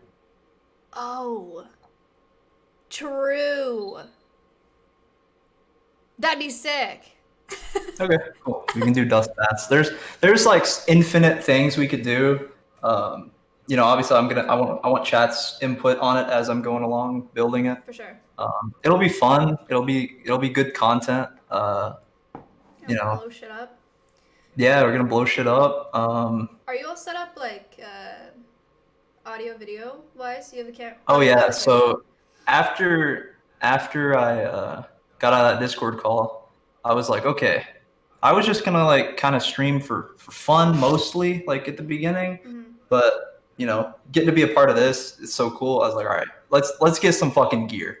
So I got the Hollyland HDMI streamer. I got the Sennheiser G3. Let's go. Like, I'm moving my gaming PC to the shop. Like, it's gonna be not scuffed. Nice, dude. Great. What mic do you have? The same one you have, that Oh, okay. wireless Sennheiser. Oh. G3 See, I don't even thing. know what I have. You said it, and I didn't even know you were talking about a mic. Yeah, it's fine. I know Locke does all that for you. Hooray! That's great. Good. Okay, and you're gonna stream the whole thing. And tell me if you have a schedule. Tell me your schedule. If you don't, same thing that I told ACOM. I'll put you on my auto host, and then if you're live when I'm getting offline, I'll just host you. Okay. Yeah. No. I like I said, I'm not 100% sure on a schedule yet. Yeah. I'm really gonna just try to get it, knocked out fairly quickly. The thought of not getting it done by April 17th somehow, and Movement not having a place to live makes me sad. So even if it has to sit in the shop for a while, like, we're gonna get it done. All right. Cool. Trying to think. I mean, Moomin, it's not like he's gonna be homeless. He has a cage. No, make him like sleep in your nightstand or something. No. Okay. But yeah, I get you. It would be great if it could be done by then. April 17th is when Ella's moving in with Moomin, so. Okay. Yeah. No, it'll be done by then. Sick. And yeah, it's gonna be fun. I'm excited. A little nervous, but mostly excited. Yeah. Nice. It'll be cool. All right, And there's I'm excited. tons of content. Miz says that 120 star is infinite content. I'm telling you, the workshop is infinite content. There's infinite things you can do in there. Let's go. I've got some Heelys. You know what Heelys are? Yeah, dude. Shoes with the wheels. Mm-hmm. So this is a little out of the budget at the moment, but I'm gonna put a jet engine on those motherfuckers. It's gonna be sick. That's such a bad idea, bro. It's a great idea. That's a terrible idea. Dude, when I was 9, I was on Heelys in the tennis court with my best friend, and she fell on the other side of the tennis court, and she broke her ankle, and she told her mom that I pushed her. What the fuck? She was on the other side of the court, dude, when she fell. And I went over there, and I was like, oh my god, are you okay? And she was crying. She's like, Maya pushed me over. And I was like, bitch, I did not. But she actually broke her wrist, so that's what you get for lying. Chat, don't lie. No, because I told her mom I didn't push her over, and she's like, oh yeah, she lies a lot. I was like, yeah, I know. Well, I have fallen a lot on my Heelys, so I need the jet engine to help, I think. You'll definitely need some knee pads and stuff if you're going to put jet engines on them, because you'll fall a lot. We'll see. Okay. I think the confidence is good. Okay. Well, yeah, I'll message you. I'll let you know if I have other ideas. Good luck with your rock research. You're gonna do great on stream. Yeah, we'll see how it goes. You're a natural born farmer. It's like I was telling my friends yesterday. Some of them were watching, I think, which is kind of weird, but What's up? I was telling them that friends? It's just like farming little W's in Discord. It's just more people. That's exactly right. Yep. So, all right, cool. All right, good shit. Well, thanks for having me on. Yeah. Have fun talking to Ella. Tell her I said hi. Okay, I will. Hi, Ella. I'm gonna tell her that you said she was stupid because she doesn't know what dank She's means. not stupid. Dank. I'm not gonna say, hey, by the way, Mojo said that you're dank. She's gonna be like, what? She knows. If I say she knows. You think so? We'll find out. I'll she knows. Okay. She's a Minecraft frog. She's weirder than us. I guarantee you. She is. Yeah. Oh my god. Okay. All right. I'll talk to you soon. Yeah. Later. All right. Later. Oh my god. That guy's gonna do great on stream. Holy shit. Okay. So that's Mojo. So he's working on the chinchilla enclosure. I'm really excited to see how that turns out. He's very serious about it and is trying really hard to make something great for us, which I so deeply appreciate and am so not used to on when it comes to woodworking. Anyway, I'm sorry, I didn't need to say that. I gotta pee. So I'm gonna do that, and then I'll be back, and I'll play the video of the chinchilla. I'll play a chinchilla video, because I feel weird running ads. Thank you guys so much for your donations, by the way. $1,763.16 is amazing. Epic chinchilla bath in 4K. All right, give me a second.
Yay!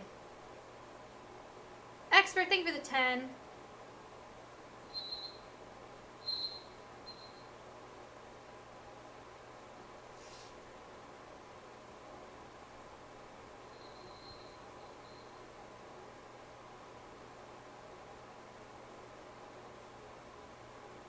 Wait, there's a FaceTime call.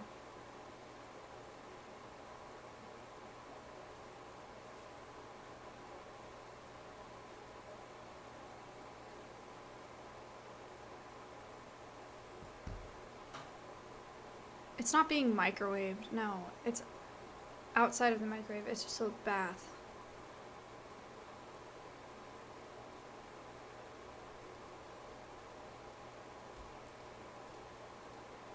Rodney, thank you for the 5. Baby chinchillas are so cute. Okay, so there's a couple orders of business. I have a business proposition. Christ. What is it?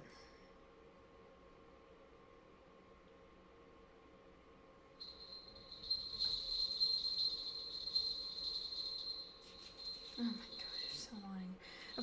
Like me thinking actually that you had like a skill set that you wanted to contribute. Thank you. Okay, so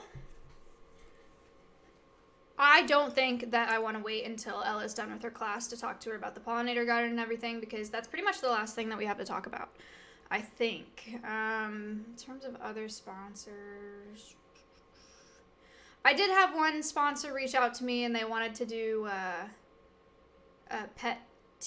they do pet TVs, and I turned them down because of the potential for mixed messaging. I like explained to them the whole pet trade thing and whatever, and they're like, okay, I get it. A what? Pet TVs. Like, some dogs and cats like watching TV, so they make like TV channels that animals like, pets like, dogs and cats like, and they play them at vet hospitals in the waiting rooms. I don't know, but I said no for that reason. I had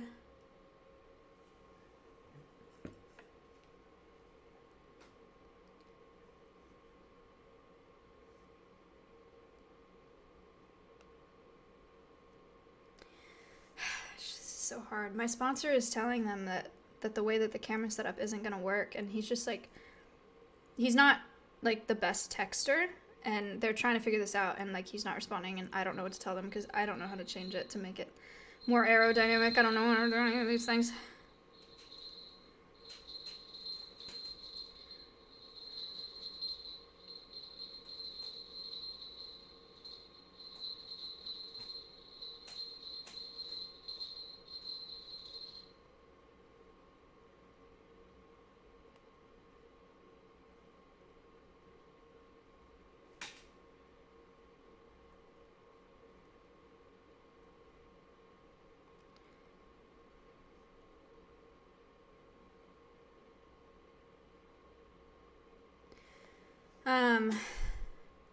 The camera is, I don't know, it's so hard. They flipped it sideways and it's still, like, really high off the bird's back. I don't know.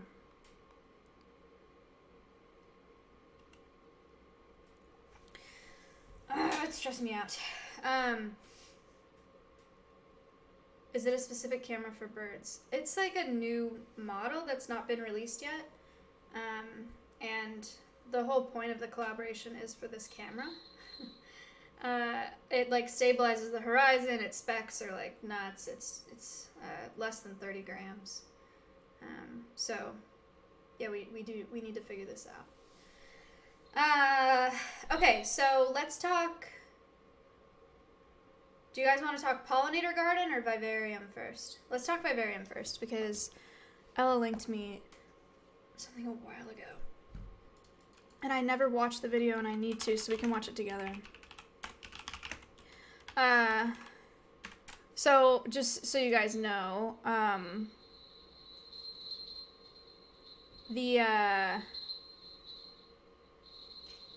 and I want to do vivariums for all of our reptiles. So we're gonna do live plants in all of our enclosures instead of fake plants. And initially we were thinking of doing a tank with water, but at this point I think we are considering doing, or I think we are just gonna do water dishes instead. But let's just watch this video anyway. Yo, what's up, Serpa Squad? Tanner here, and I'm back with another This guy does great work paludarium on build. YouTube. In this Serpa one, we'll Designs, set I up the think new is his name. enclosure for Samson, my African bullfrog. Yeah, If you Serpa recall, we Design. made his first setup just over a year ago. That one was pretty cool, but I always knew I wanted to do it again in a larger tank. Let's transform a standard 75-gallon aquarium into Samson's forever home. The first thing I want to do is drill the tank for filtration. Prior to drilling, it's good to make sure the glass isn't tempered. For that, I'll use a pair of polarized sunglasses and a computer What? screen. His voice I sounds put a normal laptop now. in the tank and turn the sunglasses. You'll notice that the picture on the screen blacks out, which indicates that it's not tempered glass. If this doesn't occur, then the glass is tempered No, and he's can't be talking drilled. fast. You're right. It's okay. It's a long video. It's like 14 minutes. After that, I marked the glass for where I want to drill the holes using a diamond-tipped hole saw as a guide. After that, I built up a ring of duct seal putty around the guide. Putty! I also put tape on the inside of the tank to keep the cut glass from potentially falling and breaking the other pieces. Once all of that was in place, I filled the putty reservoir with water and drilled with the diamond-tipped hole saw from earlier. In doing so, I'm not applying any pressure, I'm simply allowing the weight of the drill to do the work for me. Once the holes were made, I wet down some 150 grit sandpaper and buffed the edges of the glass. Hooray! I wiped everything off with a microfiber cloth. Wow! These holes were made to accommodate two 3/4 inch threaded bulkheads. Oh, that's sick, actually. Now onto the background. For this one, I'll use a crevice background and faux rocks from Universal Rocks. Full disclosure, I got these for free, but I don't receive any compensation for talking about them. Anyway, before use, I sprayed them down to remove any debris from the manufacturing process. This wasn't I need necessary, that but I figured it would make for less cleanup Background later for on the once the acrylic tank is set up. enclosure. I went with this because the background is really thin and will allow me to maximize the footprint of the setup.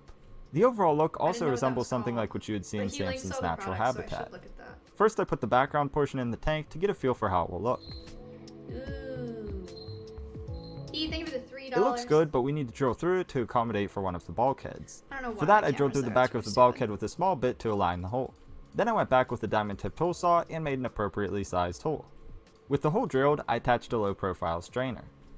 Now we can attach the background to the tank. For that, I'm using GE Silicone 1. I started by applying silicone to the left side of the background only. Looks like taffy. From there, I put a board and several PVC pipes up against the background. These held everything in place while the silicone cured. It may seem a bit excessive, but this will help keep the background as close to the glass as possible, and thus maximizing the footprint of the tank. Hooray! After allowing it to sit for 24 hours, I removed all of the pipes. As I said earlier, this build will include these faux stones. They're completely hollow, which means they can easily be modified to create a land area like the previous paludarium. Before doing that, I placed the stones to get a sense of the scape. Here's what I ended up with. It's pretty simple but should function well. What I did next was draw a line on the stone. I cut along this line with a drywall saw. Now the stone can fit flush with the back of the tank. After that, I marked the top of the stone. I cut along this line to create the barrier for the land area. This will work perfectly because the stone is waterproof already. I'll just have to affix it to the tank. I pressed the rock up against the background and marked a few areas that need cut. I removed these sections so the rock barrier can be attached directly to the glass. Otherwise, it would have been much harder to seal. Before doing that, I marked the back of the tank so I know where to attach the rock. From there, I applied silicone to the bottom of the rock and the back of the tank. Yum. It was pressed in place.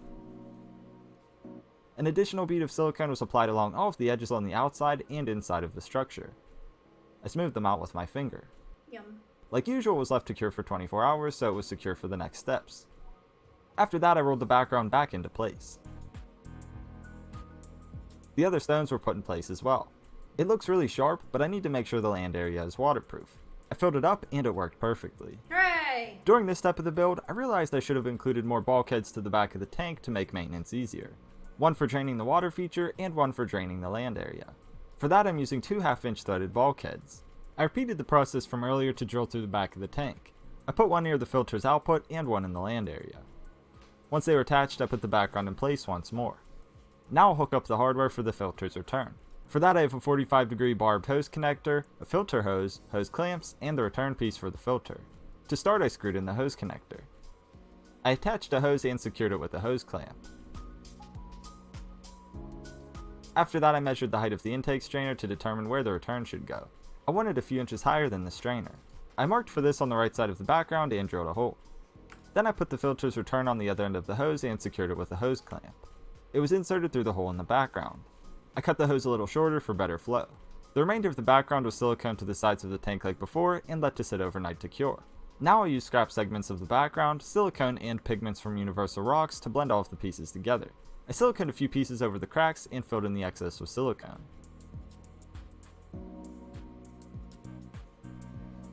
Dyro, thank you for the 20. I went back with a brush and applied pigments until I got a look that matches the rest of the background. At first, the colors don't look totally the same, but they blend better once the silicone cures. I did this process on both sides of the land area. Wow. After that, I siliconed the accent stones to the bottom of the tank.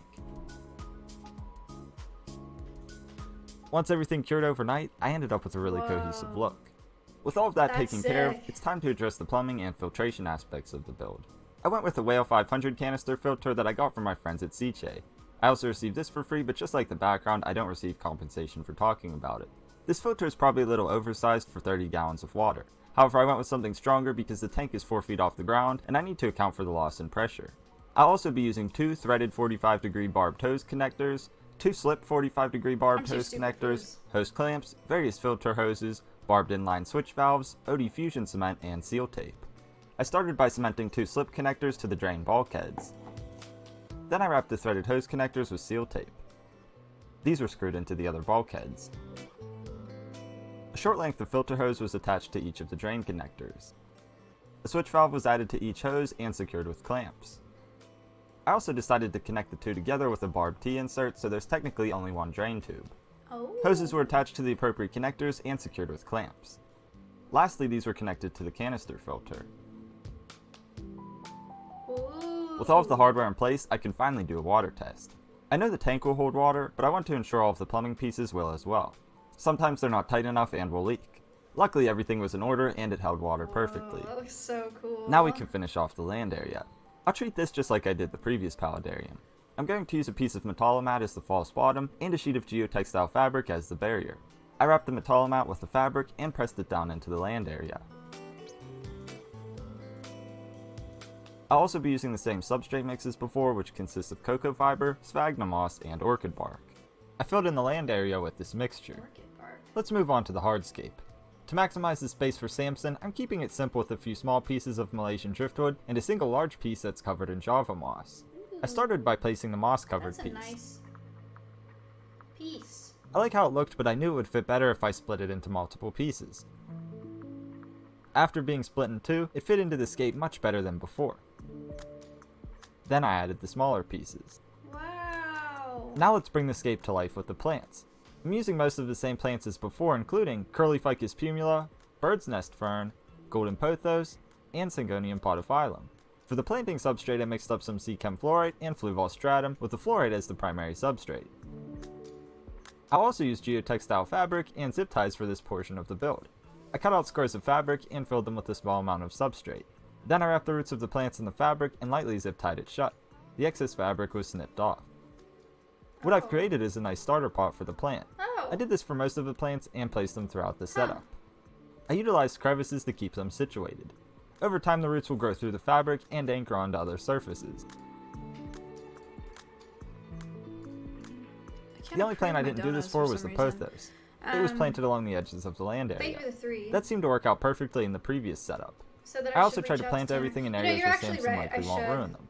It may seem a little sparse, but they'll grow in over time. I'll look into it after we watch this. Now then, let's add substrate to cover the bottom It'd of be the good tank. to do like a stream. For that I'm using brown sand. This should match well with the background and create a cohesive aesthetic. I used a hose to more evenly distribute it throughout the setup. Once it was evened out, I filled up the rest of the tank. There are just a few more details to add, including leaf litter and springtails.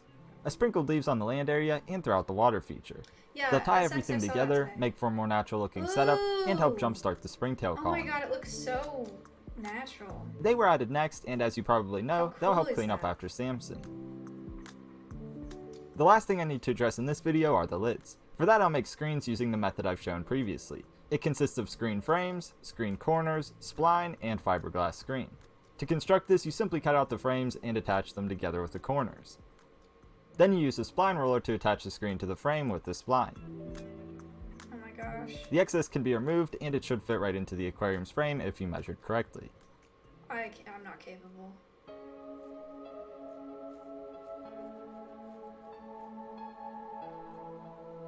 Wow.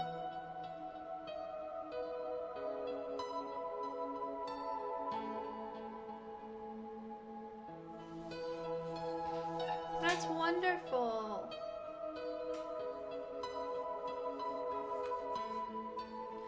Get big And dog there you to have do it, the okay. new and That all improved has been African resolved, bullfrog so everyone paludarium. we can I think all it's an just- improvement from the previous just let it setup go and will there. function better for Samson, especially since it's twice the size.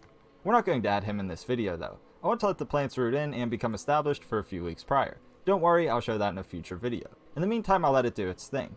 I'll likely tweak things a little bit, and I also need to add a cleanup crew in the water feature. I'll talk about that next time though. I've been working on this for a few weeks now, and I really like how it turned out. I'm curious to know what you think though. Let me know down in the comments. It's so nice. I really hope you enjoyed it and learned something new. Anyway, that's all I have for you in this one. Until next time, Serpa Squad, take care and peace. Oh, that's awesome, man. That's so good. I want to see a vivarium for snakes. Let me just like search. Snake. Naturalistic king snake enclosure. 180 gallon vivarium. Scorpion vivarium. Should we watch this one? Hey everyone, welcome back to another vivarium build. Without any delay, let's get right into making the new 180 gallon vivarium. As I typically do, we'll start out this build with a false bottom. If you recall, this enclosure previously housed my king snake Houdini, so I already had an egg crate false bottom made. However, I needed to make some Let's go. modifications so that this false bottom would be suitable for the new vivarium. That said, I removed the planters and filled in the holes with more egg crate attached with zip ties. you'll notice that the egg crate is Why already did covered he- in a layer of carbon fiberglass window screen mesh. Why did he cut As it many and of you then know, put this it is my preferred back in? barrier in most cases. Originally, I used this barrier to keep mulch from falling What? down into the main falls bottom area, so I used a relatively coarse mesh because it was cheaper at Easy, the time. thank you. That being said, this mesh is just too coarse for the substrate that we will use in just a moment. So I covered the egg crate in an additional layer, but this time with weed control fabric. This isn't the same thing as weed blocker, which I've advised in the past is not the best solution. Unlike weed blocker, this allows water to readily pass through it, while also retaining the substrate. You might be wondering why I used this instead of a finer mesh. Well, I wanted to try something new, and I believe this could be a better option than mesh moving forward. Oh, he was patching. Anyways, I cut out a piece of the barrier and covered the existing mesh. Then I zip tied along the top corner, leaving some excess on the sides. With the false bottom completed, it was then placed into the enclosure. From there, I proceeded to put the cocoa husk liner backgrounds into their respective locations. If you recall, these are the same backgrounds from the previous build. They are essentially just a sheet of insulation foam with a few protrusions of expanding foam covered in cocoa husk liner. These could work as a decent background in their current state, but they don't have enough definition for my liking. So I got a really large piece of cork bark and propped it up in a good location using some bags of substrate. With the cork bark in place, a few additional elements were incorporated, including planters and accent cork bark pieces. I To attach the increased the planters, I speed. simply Do you want wedged me them in to put it place down or stuck again? them onto the background with a thumbtack. He's at 1.5 now. The cork accents, on the other hand, were stuck onto the background with a nail. Next, I got some great stuff pond foam and applied it to the background. My goal here was to add a lot of definition to the background and create a canopy area of sorts using the cork bark. Pond? This will become even more apparent as we progress through the build. Ooh. Poop. After applying all of the pond foam, I let it cure for around 8 hours or so. Then I removed the bags of substrate, thumbtacks, and nails, and carved out the foam with a razor scraper. Doing this step correctly is pretty important. By carving out the foam, you not only get a better aesthetic, but you also expose the spongy interior of the foam itself. Whenever we add the silicone in just a moment, it will more readily stick to the spongy surface than the glossy, smooth surface of the newly cured foam. Bite it.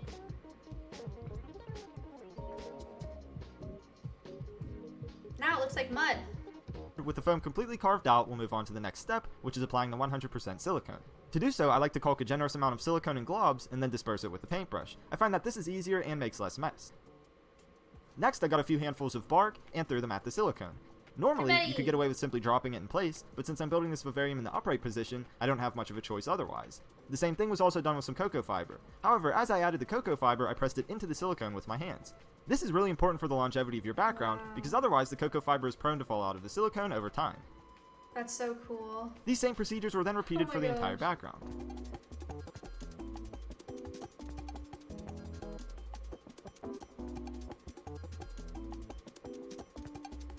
I should also mention that you We're could use gonna end cocoa up doing fiber one of alone for these this process, streams but using bark creates more this texture month and a better climbing surface for arboreal for animals the, such as geckos. Giant acrylic enclosure. After the main part of the background was complete, it was time to add some additional hardscape elements, in this case manzanita wood. Using a board, I propped up the branch on the background. I also snipped off a few branches to create a better aesthetic. Then I repeated the same process for another branch on the right side. With these branches secured, some accent branches were then stuck directly into the foam. This works really well for small branches, but I don't recommend it for larger elements. Next, I got a can of Great Stuff Gaps and Cracks expanding foam and applied it over top of the manzanita So many wood. I ran out of foams. pond foam and didn't want to buy more, so I used this foam instead. It works just as well, but unless you use black silicone, you may end up seeing the yellow foam through the silicone and cocoa fiber layer. Anyways, after the foam cured for a good 8 hours or so, I removed the support boards and carved it out like before using a razor scraper. After getting it all carved out, I covered the foam in silicone, bark, and cocoa fiber just like before. Now we'll make some jungle vines.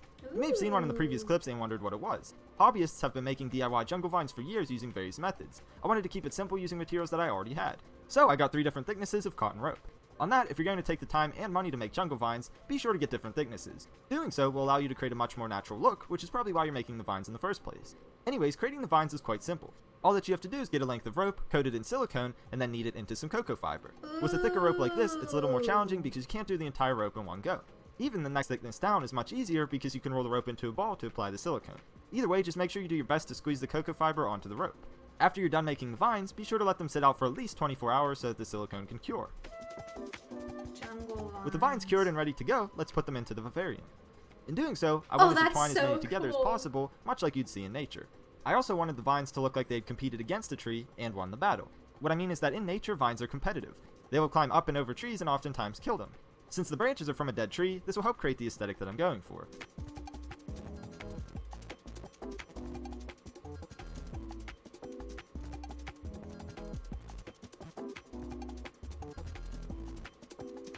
You'll notice that I'm using super glue to attach these vines together and onto various surfaces. Before you get all up in arms about it, cyanoacrylate superglue is totally safe to use for applications like this if you allow for the proper dry time.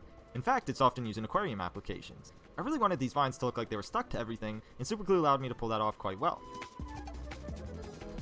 Now it's finally time to mix up the substrate. I do this all by sight and feel because I've mixed it up so many times, but if you want to get more information on it, be sure to follow the link. To start, I'm using about 1 part of cocoa fiber. Then I added roughly 2 parts of sphagnum moss. It looks Next like I added 1 part of bark, and roughly 1/2 part of lumpwood charcoal. shredded chicken. Finally, I topped it off with the substrate from my 8-year-old vivarium. I did this because that substrate is extremely well established. Although I did have to add additional substrate to that vivarium over the years, the oldest portion of it is around 8 years old. There are also old roots, leaves, and other organic components that will serve as a quick food source for our microfauna.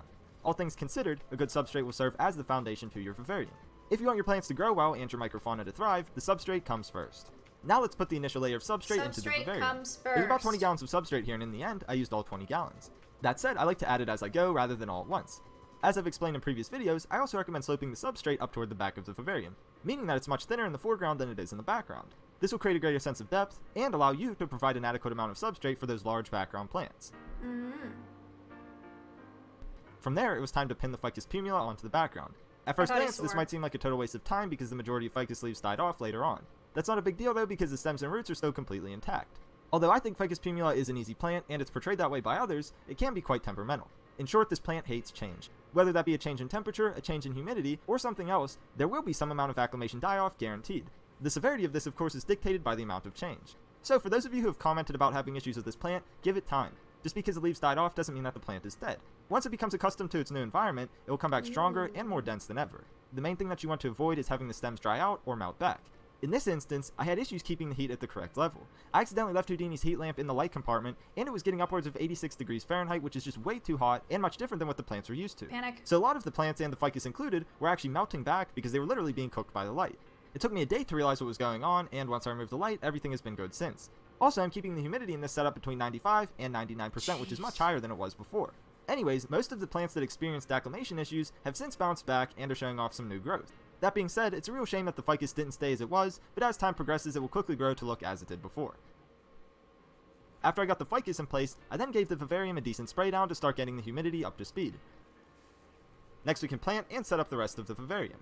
Rather than run off all the plants' names as I typically would, I'll put their names up at the end of the video, so stay tuned for that if you're curious. You may have wondered why I didn't put much on the left side of the setup. Well, I wanted to give ample room for my larger plants to grow, and this was the perfect spot, so I began putting the majority of my background plants in the left corner. During this part, and the entire build for that matter, I like to move the plants around until I get the placement just right, so you'll see me doing a lot of that throughout the build. As I've said many times before, when choosing your plants, be sure to choose a good variety. More specifically, plants that have different looking and different sized leaves. This will help you achieve textural contrast, which in turn will allow you to make a natural aesthetic quite easily. Of course, the placement of the plants is very important as well when trying to pull this off. That said, obviously you want to keep most of your larger plants in the background and the smaller ones in the foreground. However, I do recommend placing some tall plants in the foreground and vice versa. This will break up the landscape and in fact is a natural aesthetic. In nature, plants don't distribute themselves neatly by height as you often see in people's setups. In line with that, I try to place the plants in a way that keeps you interested. Each plant acts as a focal point that draws your eye throughout the setup. Essentially, you want to create visual tension. There are countless ways to make tension in your composition, but in this instance, I'm mostly using the variation of plants to do so. Regardless, there is tension in nature, and that's exactly what I try to do when creating my naturalistic landscapes. Enough on that though, I just wanted to give you additional insight on how I set up my enclosures. You'll notice that I periodically spray the plants throughout the build. This is really important when building a large vivarium like this because there's relatively no humidity yet. Doing so will keep your plants hydrated and help you get a jump start on the humidity. How are those staying on? Thank you for the 10. I appreciate it. Wow, they're so cute. Look at them. Since I have the majority of the vivarium hardscaped with the background, I mainly need to add accent hardscape elements. So throughout the build, various twigs and other natural elements were placed among the plants. If you have the chance to, I recommend creating levels in the substrate with your hardscape elements. For example, I'm using this piece of cork bark to make the substrate higher in the background than it is in the foreground. Using the cork makes it look a little more interesting than simply sloping the substrate as I described earlier. At a certain point, I decided that it was time to start placing the leaf litter. I don't really like the look of leaf litter unless it's placed in a way that looks natural. That said, I like to place it as I'm planting the enclosure so that I can make it look like the plants are growing up from underneath it. However, you'll notice that I planted a lot of carpeting plants. Long term, I want them to cover up a greater portion of the leaf litter. Where does he just, I mean, you can't just pick up leaves. You've gotta like, I wonder what his process is for getting his leaf litter.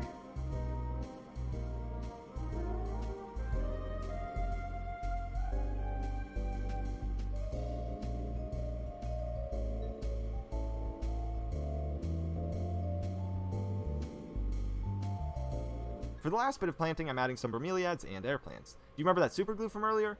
Well, supergluing these types of plants in desirable locations works really well. The superglue won't damage the plants at all, and it will allow you to anchor the plants before they do so naturally with their roots. Damn. Lastly, I added some of the microfauna, including springtails and dwarf purple isopods. Whee! I'm just starting out with these ones for now, but as we move forward, I'll add various other species. Oh, it's like a little enclosure for them. Massive enclosure for them. Holy shit.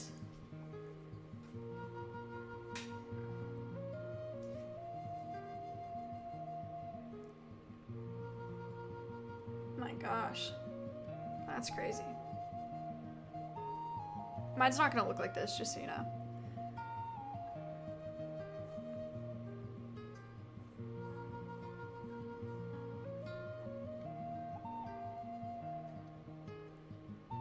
Yeah, I guess this isn't a snake enclosure. I don't know why it came up when I searched snake. Because he doesn't put a snake in here. He just starts listing the plants. We covered a lot of ground in this video, but the vivarium is far from complete. A lot of the plants really have to grow in, and many of them also have to bounce back from the issues I had in the beginning. Unfortunately, some of the plants died off completely, so they will need to be replaced as well. I also want to add a lot more plants, including more bromeliads and air plants, to name a few. There's quite a bit that I still have to do on my end before I want to think about stocking this. I will do a follow-up video in about a month or so, and we can discuss more about stocking at that time. However, I did drop various hints throughout the video as to what I'm going to keep in this, so hopefully you were paying attention. Finally, I'll leave you with a few takeaways. Understand that you're not going to have 100% success. It could be something as simple as acclimation die-off from your plants, or a few plants just don't work at all. Don't get discouraged though, be patient with it. 9 out of 10 times the plants will actually come back given enough time, assuming that they were actually suitable for the vivarium to begin with. I've had plants show up years later after I thought they were long gone, so it definitely does happen. Also, as you're setting up your vivarium, take your time. I built this one over about a 2-week span of time, and I'm still not complete. I want to make the thing as perfect as possible so that way I can enjoy it for a really long time. Quiz? In the past, I used to jump into builds and really just rush through them. No. The previous 125 gallon I want to see the... This is a Hey everyone and welcome back. In this video I will show you how I set up this custom built 190 gallon plywood reptile enclosure. Anyways, let's get right into the setup. This enclosure is going to have live plants that need watered every once in a while. That said, I have to make accommodations to remove any excess water with ease. So I got a 3/4 inch drill bit and drilled a hole right through the bottom of the enclosure. vacuum. Then I got myself a 3/4 inch bulkhead and put it in place. Next I got a ball valve and attached it to a 3/4 inch tube. The other end of this tube was then attached to the bulkhead. This will allow me to simply turn a lever to remove any excess water when necessary. Ah. After getting all of these pieces put together, I wanted to ensure Isn't that it it would level, hold though? water, so I filled up the enclosure slightly and determined that it would do the job. I also rinsed off the sides of the enclosure to remove any debris that I may have missed earlier. Next, it was time to make the background. In this case, I wanted to make a background that could be easily removed when necessary. In other words, I didn't want to have to silicone it in place like most other backgrounds. That said, for the main pieces of the background, I used some insulation foam. I made measurements beforehand that will accommodate for the thickness of another piece of foam, as well as the thickness of some cocoa husk liner. That said, I used these measurements and cut 3 pieces of foam to the appropriate size.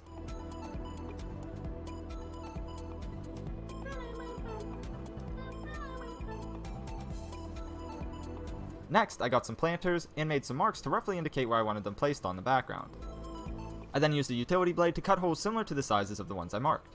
These didn't have to be perfect, just large enough to allow the planter to be at an angle. With the planters in place, I then sketched some formations around them. These will act as a guide in just a moment. Then, using a screwdriver, I poked holes all throughout the sketched formations. Afterward, I flipped the foam over and covered the holes with some paper. Then, I proceeded to tape the planters in place with some masking tape and sketch some more formations on the foam. Like before, these formations were also poked full of holes. Why? Next, I got some great stuff gaps and cracks foam and used the sketches to spray down some formations. The foam will seep into those holes that I poked earlier and in effect hold onto the insulation foam much tighter than if they weren't there. I kept spraying the foam until I came up with some formations that I really liked. The way that he's doing this background is probably far more cost effective than me trying to buy that like textured stuff that we saw in the first video. So I should probably do this. Then I repeated the same process on the other piece of insulation. I should mention that these two pieces will eventually be used on the sides of the enclosure.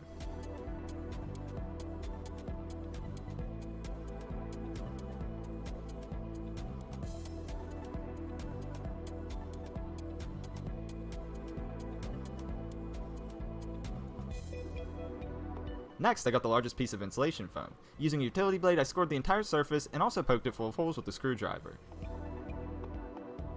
Why is he... Then I rolled out some cocoa fiber liner and cut it to the appropriate size. With the liner cut accordingly, I then covered the scored side of the foam with some 100% silicone and put the cocoa fiber liner in place. I went around and did the best I could to spread out the silicone underneath of the liner.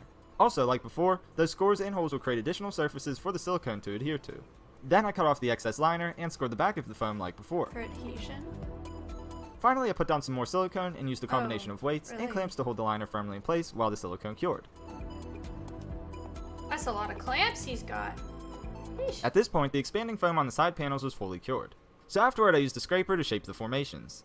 I should also mention that I placed that piece of paper earlier so that the expanding foam didn't seep out through the back.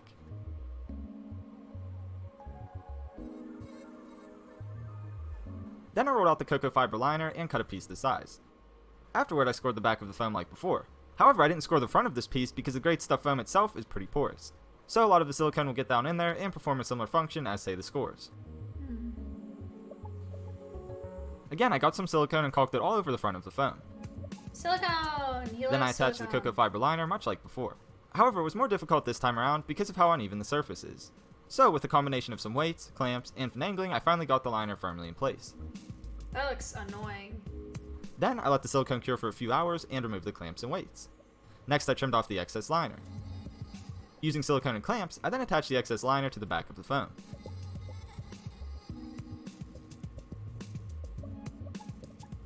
Afterward, I repeated the same process on the other piece of foam.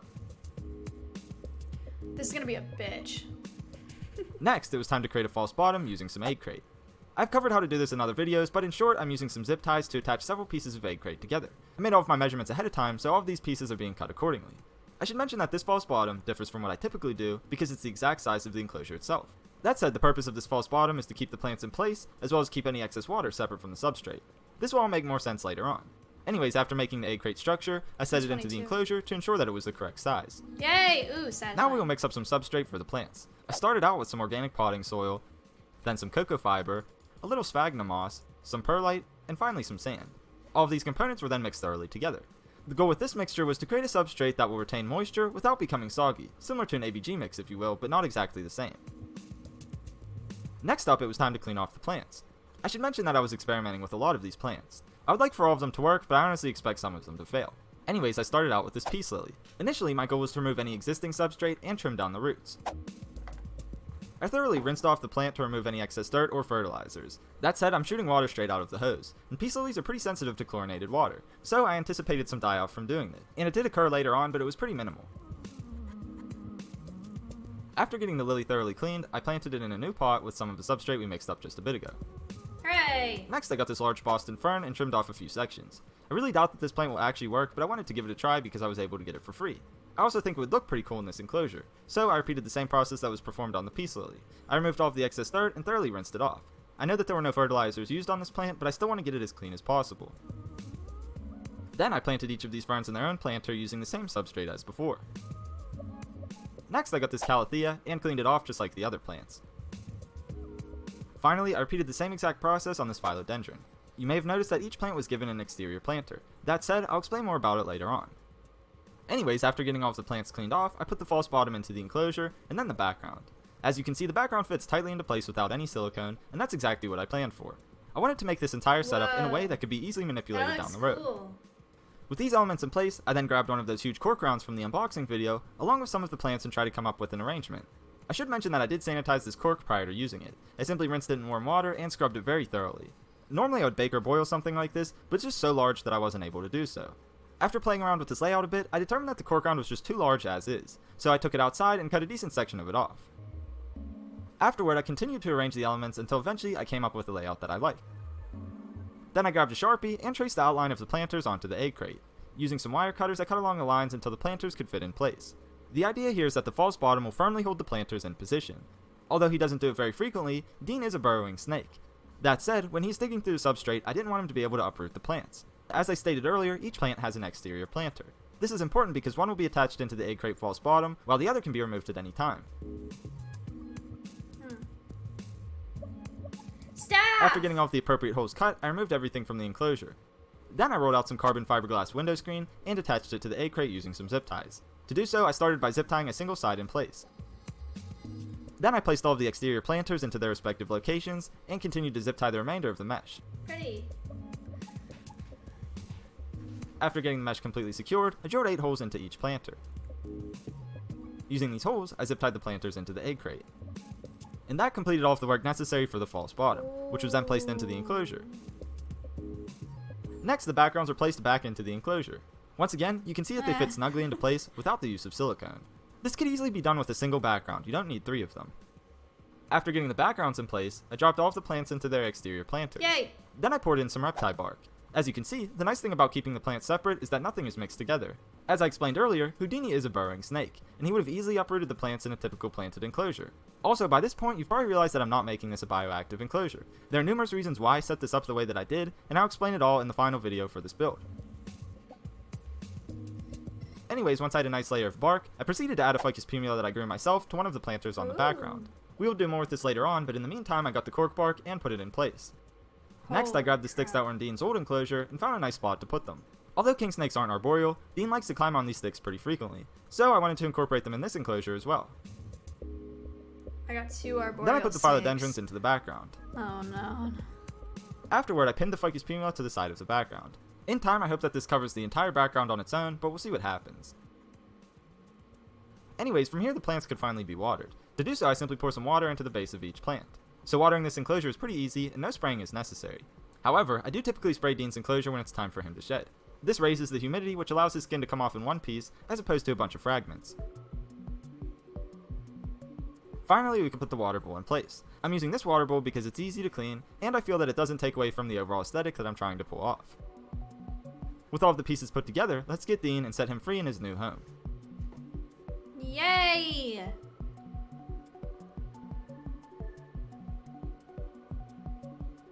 Oh, that's a pretty king snake. Holy cow.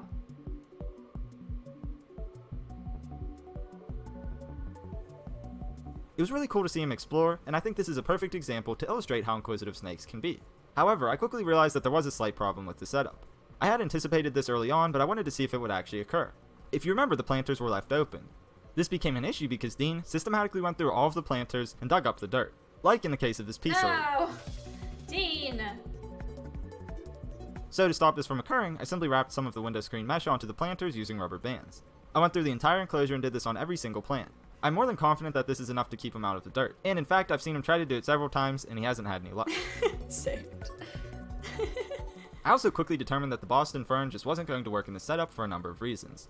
So I got some blue star fern to replace them. I actually think these look better anyway, so I'm not disappointed at all. Those are While pretty. adding the blue star ferns, I also added a few miscellaneous pieces of bark just to add more definition to the overall landscape.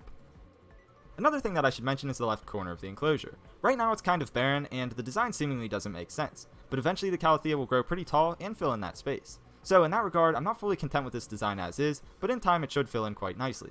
And again, if any of these plants don't work, or I determine that I want something else, they can easily be swapped out because of the way that I did the planters. Additionally, I may add more plants later on, but that's a topic for a different time. Next, we will briefly go over the lighting for this enclosure. For the plants, I'm using a standard 48-inch LED shop light. It puts out 3000 lumens at 4000 Kelvin using only 30 watts. As of now, I'm very pleased with how this light is working for me. I also put in a Reptile UV B100 by Exoterra.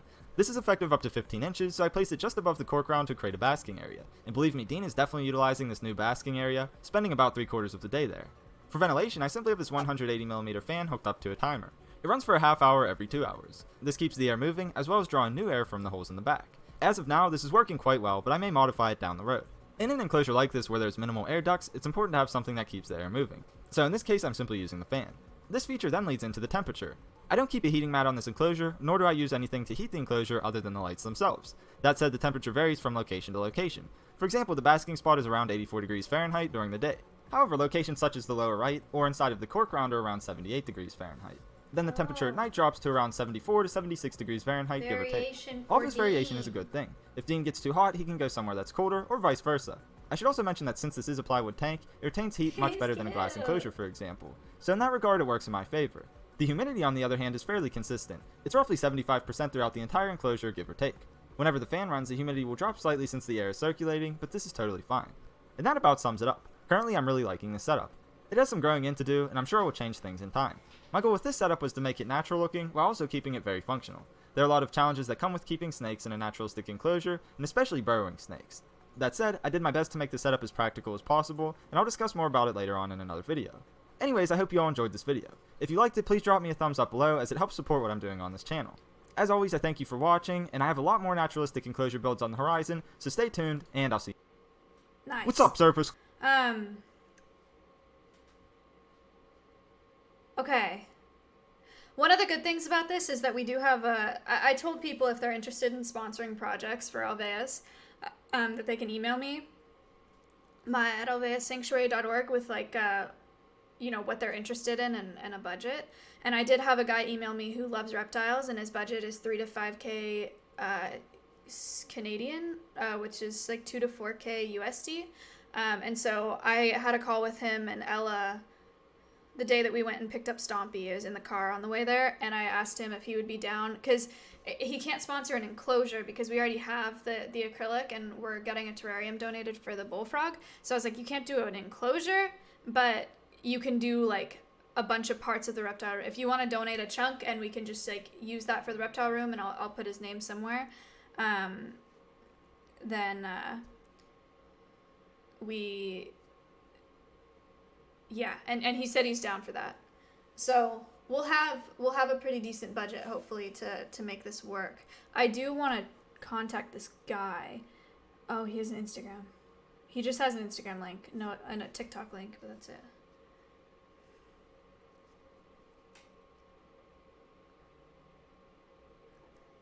Texas Avian and hang on.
Hey, okay. Expert, thank you for the $20. The vet called just to check on Stompy. It was super nice.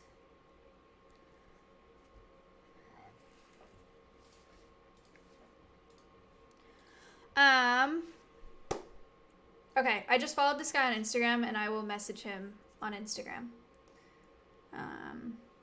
And hopefully he sees it, because I don't see another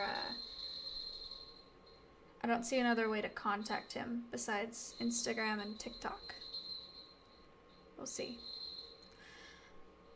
Okay, this is stressing me out sorry, I'm stressed out about the corridor collaboration, because my sponsor is like really worried about the size of the camera and the profile, and it's not like they can use a different camera. Expert, thank you for the $20. Like, he wants something flatter, and it's like they can't just flatten the camera, you know what I mean?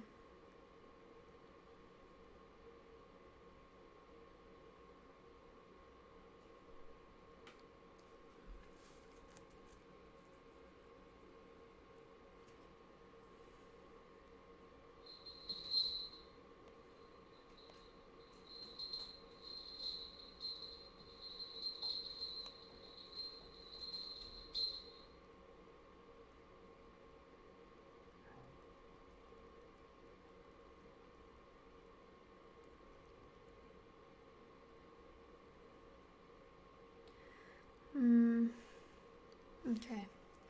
Can you make the mount smaller? It's not even the mount. The mount is so short. It's like, I would show you, but it's an unreleased camera, and I don't think that I should do that, because... Alright, he's calling me. Hang on, sorry. Thank you. That one came through a bit ago, but, give me a second.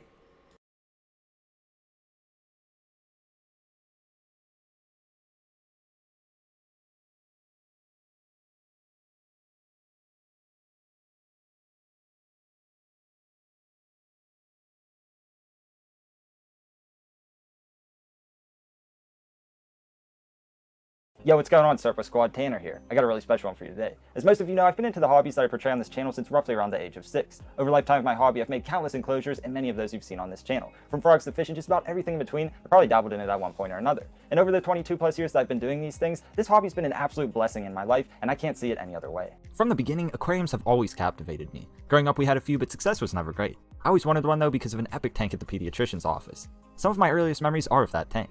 I vividly remember a beautiful planted tank full of Java ferns and inhabited by Bozemonte rainbow fish and clown loaches. The truth is, I actually liked going there simply to watch the fish.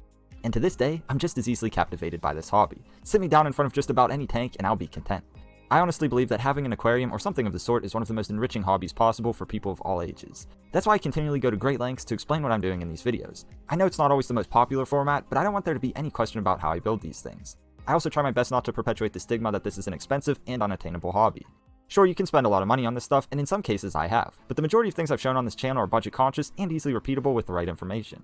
While in this hobby, I've crossed paths with and befriended a number of interesting characters. To name a few, there's Jay Wilson, Kenan Harkin, Rachel O'Leary, Ed Ballou, Greg Whitstock, and Weston Zimmerman. I want to focus on Weston, who's a certified aquascape contractor that I met through Greg. Last summer, Aquascape and Tussey Landscaping helped me build a pond in my front yard, which is where the journey begins. It turns out that Weston and I are kindred spirits. We both enjoy water features, build our own PCs, enjoy cinematography, and get this, we both love moss. Needless to say, we've kept in touch to this day, and I consider him to be a good friend.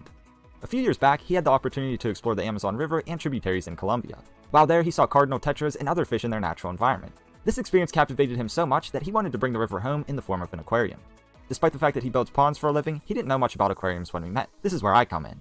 It didn't take long for him to tell me about the things I just described and his dream to one day have an Amazon-inspired aquarium of his own. Without hesitation, I told him we would make it happen. That was about 16 months ago. Eventually the window opened, and in late July we made it happen. To my excitement, he got a 150-gallon aquarium from a local fish store.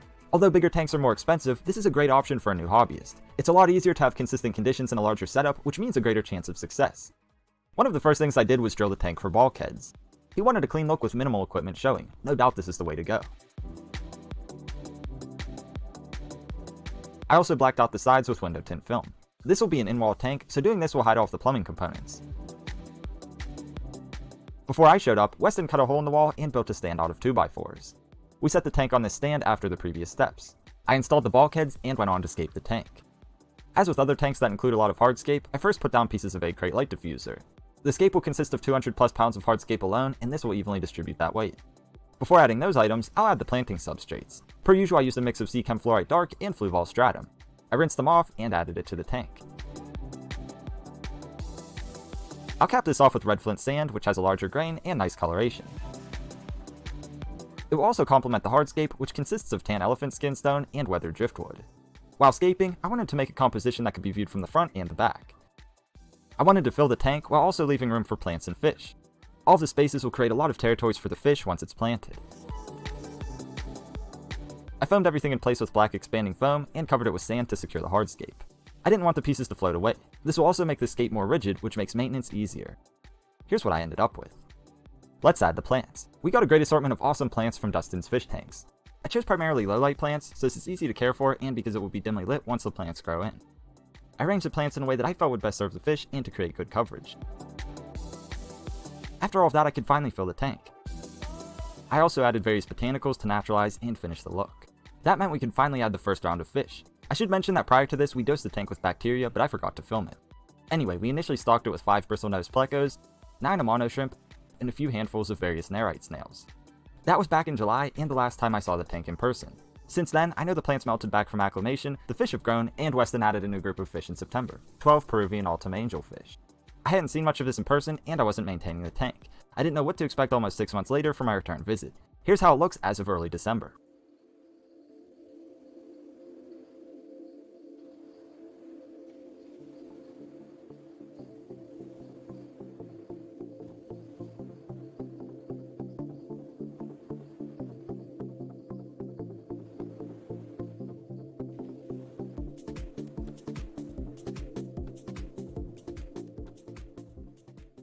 I was ecstatic to see how much it has grown in and how it looks now. It's very close to how I imagined it should when I set it up. Also, all of the fish I added at least doubled in size. My favorite part of the tank is how the lilies and Vallisneria cover the top. It creates awesome coverage that shades the tank. It looks incredible from a low angle as well. Although the tank looks great, I will tidy things up a bit. I also brought more plants, 14 cardinal tetras, and 6 peppered corridoras. I let the fish float acclimate while I trimmed the plants and added the new ones. Before I show more on the tank's progress, I wanted to show you how Weston set up this stand. He framed in the front with some reclaimed barnwood, which looks incredible. He used the same barnwood on the opposite side and covered the other areas with reclaimed tin. I think it creates a really unique look. The canopy flips up and gives you access to the top. He has a single Current USA Serene Sun LE Pro LED light over the top of the tank, and we use polycarbonate greenhouse panels for lids. Under the tank we have 2 Whale 500 canister filters that were provided by our friends at Seche. There's also an Oase Oxymax 400 air pump for aeration. Another cool feature is a retractable black curtain on the back, which gives you the option to cover the back of the tank. This allows you to appreciate the main viewing side even more. This was a challenging build because of how it's installed in the wall.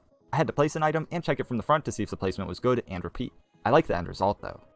My goal was to create a biotope-inspired aquarium. Weston wanted something that resembles the underwater landscapes he saw in Colombia. Let me clarify though, this is not a true biotope setup. Most, if not all, the plants aren't found in the Amazon. Neither are the hardscape items. However, it's all set up to resemble what you'd see in nature. It's dimly lit, there's botanicals with malm buildup, the water is tinted with tannins, and it's planted somewhat sparsely. Again, this resembles what you'd see in an aquatic environment. This is in contrast to our typical aquascape. Sure, they look nice and are inspired by nature, but they are far from being representative of it. When it came to fish selection though, we tried to keep it as close as possible. Excluding the snails and shrimp, everything can be found in South America. I also tried to keep the setup beginner friendly based on what I've learned over the years. The plants are low tech, and the fish selection overall is fairly easy to care for. The botanicals and leaf litter break down and fertilize the plants alongside the fish waste. That means no fertilizer is necessary. They also add the necessary acidity and make the desired tint in the water. In other words, everything works in harmony with very little intervention. Based on what Weston's told me, this has been incredibly easy to maintain with virtually no issues at all. Keep in mind that he's had no experience with aquariums before this. The cool thing about this build is that it brings everything full circle. Weston helped make my dream of having a beautiful pond a reality, and I helped fulfill his dream of having an aquarium. It's fun to set up tanks for myself, but I find even more fulfillment in this. Now he and his family spend quality time together watching the aquarium, and are generally enriched by having it in their lives. Being able to extend my experience onto others so they too can be blessed by this hobby is incredible. Again, that's why I put so much care into these videos. And think of this, much like the aquarium that inspired me as a child, the setup and viewing of this tank will likely be some of the earliest memories of Weston's kids. Apparently his son is always retelling about the time I stopped by to install the tank. How cool is that? Nature has a real ability to bring people together. That's only possible a few months out of the year in areas like where I live. Having an aquarium or similar setup allows us to enjoy nature year-round. I continue to make friends through this hobby and hope to make many more. Although I only know a few of you personally, it's crazy to think that there's nearly 750,000 like-minded people out there. If you're still on the fence with trying these hobbies, I highly recommend diving in. Make an eligible friend that can jumpstart your hobby, watch some videos, read into it, etc. There's so much more I could say, but I think you get the idea. I really hope you all enjoyed this one. I know I had a fun time doing it, and it's great to be able to give somebody else my art for a change as opposed to keeping it all for myself. I'd like to do more builds for other people in the future, and I actually have another one planned for the not so distant future. A friend of mine has a certain desert dwelling species that a lot of you have been requesting a build on for years. I don't want to keep one myself, but he has one, so we'll do that really soon. I don't know when, but definitely kind of soon. Anyway, do what you can to help support the video. Give me a thumbs up, subscribe if you haven't already, maybe share it, I don't know. Do whatever you can, help support the video. Until next time, Surfer Squad, take care and peace.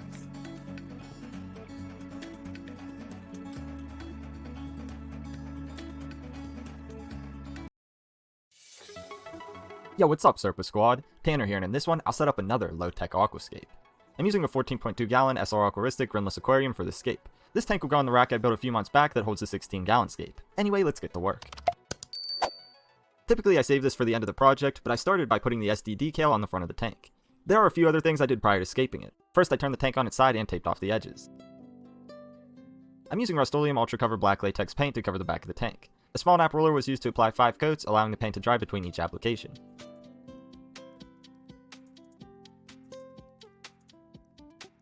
After allowing it to dry, I removed the tape. I turned the tank upside down to incorporate a self-leveling mat. This is just a 1/4 inch thick neoprene with an adhesive backing. I unrolled a pre-cut piece and carefully stuck it to the bottom of the tank. This will mitigate any potential issues caused by inconsistencies in the stand, allowing the tank to sit as evenly as possible. The tank was then turned to its upright position. Now it's ready to be scaped. To scape this setup, I'm using exclusively Hakai stone I bought months ago at Aquashella.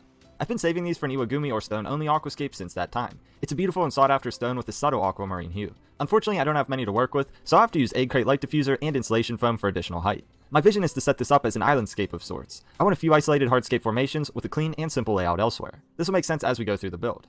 Anyway, I tried several stone arrangements before I made something I like. Initially I wanted 3 islands, but I couldn't get it to look right with this selection of stones. What I ended up with were 2 islands and a path between. This layout probably doesn't make sense now, but with a few adjustments it will look much better. For that I'll utilize a few materials including polyester fluff and moisture wicking fabric. I used the nylon batting to fill cracks between the stones. This will act as a barrier for the substrate, keeping it separate from the rest of the setup. It will also create additional landmass to compensate for the lack of stones.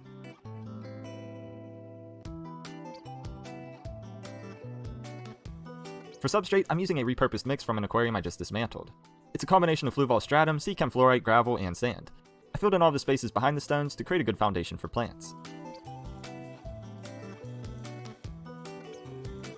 Once I had the base layers down, I topped everything off with a fresh layer of fluval stratum. I did this for a more cohesive look and for more nutrients since the repurposed stuff has some age to it. With the substrates in place, I concealed the nylon with pieces of the moisture wicking fabric. This will be a perfect growing surface for moss and it will hide off the nylon. As I placed the pieces of fabric, I sprayed them with water so they lay in the cracks better.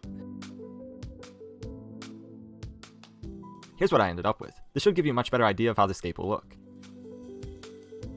I'll cover the fabric with a layer of java moss and Süßwasser tongue that I chopped up into small pieces. This mixture was attached to the fabric with cyanoacrylate superglue gel. This is safe to use with livestock once it's dry and will anchor the moss in place before it attaches to the fabric on its own. A little bit of glue goes a long way. I put dabs throughout and covered them with a moss mixture. After placing everything, I gave the tank a good spray to keep the moss hydrated. For the remainder of the plants, I have a good variety including Bobitis hudoloti, Cryptocornuenti bronze, Echinodorus tenulis, Ludwigia repens rubin, Micromeria brownae, Pogostemon stellaris octopus, Rotala nongenshon, Rotala indica, and Vallisneria americana. I typically like to plant these setups when they're full of water and from the background to the foreground. However, I'm planting this one dry to keep things cleaner. I started in the foreground with the crypts. These will be a nice pop of texture and color when the tank fills in. The chainswords were planted throughout the foreground as well. They won't grow much taller than they are now and will be a perfect foreground plant. The Bobitis was planted atop the highest structure in the tank. Although this is near the back of the tank, it will act as a mid-ground element. From there I added stems of Rotala indica on both islands as a background plant. I have to make another call to my sponsor now. I'm very stressed out. I'm sorry. It might be a bit. And then I have to call them back and tell them what's up. So I'm just going to keep clicking through his videos because I don't want to get offline quite yet, but I do have to handle this because everyone is very stressed out, including myself. So sorry, I'll be muted for a bit. During the entire planting process, I periodically sprayed the tank to keep the plants hydrated. After that I planted the Pogostemon and Ludwigia on the large island as background plants. Next was the Creeping Charlie.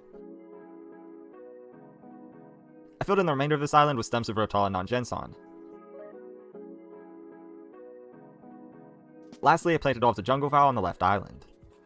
Everything looked to be in order, and I filled the tank with water. I did this to ensure I liked how all of the plants looked and to remove any floating debris. It looked good, so I drained the water and put it on the stand. With the tank in place, I added the remainder of the substrate, which is carob sea white moonlight sand. It was poured throughout the tank and distributed with a brush. Now let's get this thing filled with water. I used Fritz ACCR water conditioner, which was provided by our channel sponsor, to dechlorinate the water. I slowly filled the tank so nothing was disrupted. While the tank filled, I set up an AquaClear 20 with pre-cycled biological media. I added some Fritzstein TurboStart 700, which was also provided by our channel sponsor. Along with the filter media, this will jumpstart the cycle of the tank so we can immediately add livestock. For those of you wondering, I'm lighting this tank with a Night Crew Classic LED. Now then, let's add the fish. I've had my eye on these for some time now. They were at my local fish store for months and no one was buying them. I finally decided to get them myself. These are Volcano Rasbora. I think they're a beautiful fish and something different from what you typically see.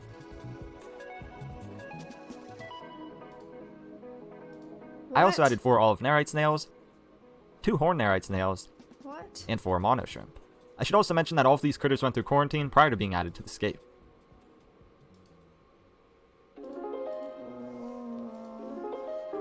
It's never happened.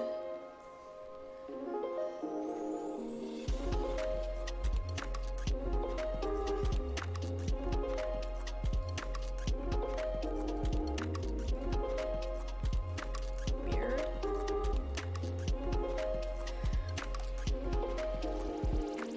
I'm so stressed. You guys want to hear? Okay, so what's going on right now is the camera. Oh shit, Clark. Cool. And there you have it, the Hakai Stone Islandscape. I think it turned out really well, showcasing the fish and stones perfectly. Something different than what I've shown on the channel thus far. Sorry, here. I know you're watching it. I think it's a welcome addition to the animal room though. As I said earlier, my vision was to create an islandscape of sorts with densely planted islands and a lot of open space. I can't wait to see how it looks as all of the plants become well established. What do you think though? Do you like how the scape turned out, and what do you think about the fish? I'll likely add more in time, but these are what I had at the moment and who I made the scape for. Anyway, I really like how it turned out, and I can't wait to see its progression. As always, I really hope you enjoyed this one and learned something new. Until next time, Surfer Squad, take care and peace. Okay. So basically what's happening right now is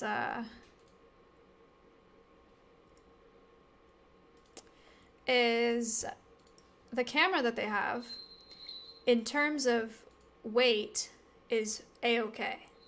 It's less than 30 grams. But the size of it is questionable because it's shaped like the lens is on one side. So originally they had it upright and then they tried to put it on its side. And aerodynamically, the best way is for it to be sideways facing the wing because, you know, it'll like streamline that way, the way that our transmitters are shaped, you know, like long. But they can't do that. And my sponsor doesn't know if he's comfortable putting it on his birds, especially at a stoop. So I need to talk to my sponsor, get a 3D printed harness. We did. It is. That's not what matters. It's the camera that is the problem. And so my sponsor is like linking different cameras. And he's like, this might work, this might work. And it's like, no, it's not. The point of the collaboration is the camera. You know, it's like, it's just really, it's frustrating. It's stressing me out. And now he's not picking up, and I'm worried that he went to sleep already because it went straight to voicemail. So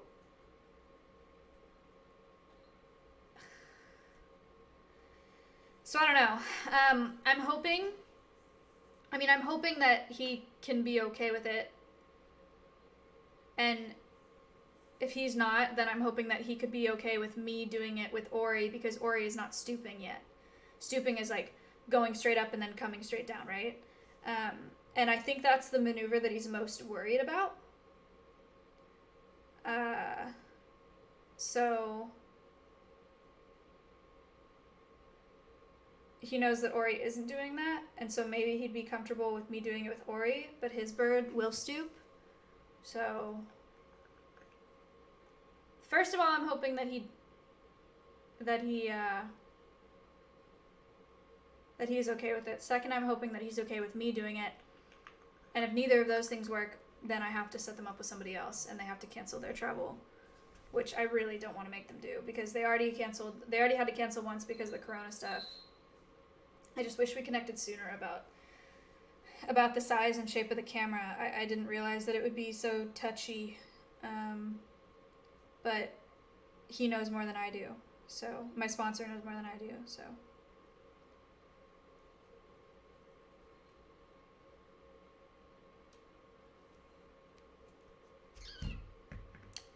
I don't know. I'm feeling anxious and guilty, or not guilty. I feel bad. Anyway, okay, let's move on with the rest of this podcast until he calls me back. I'm gonna have to mute then, and take his call.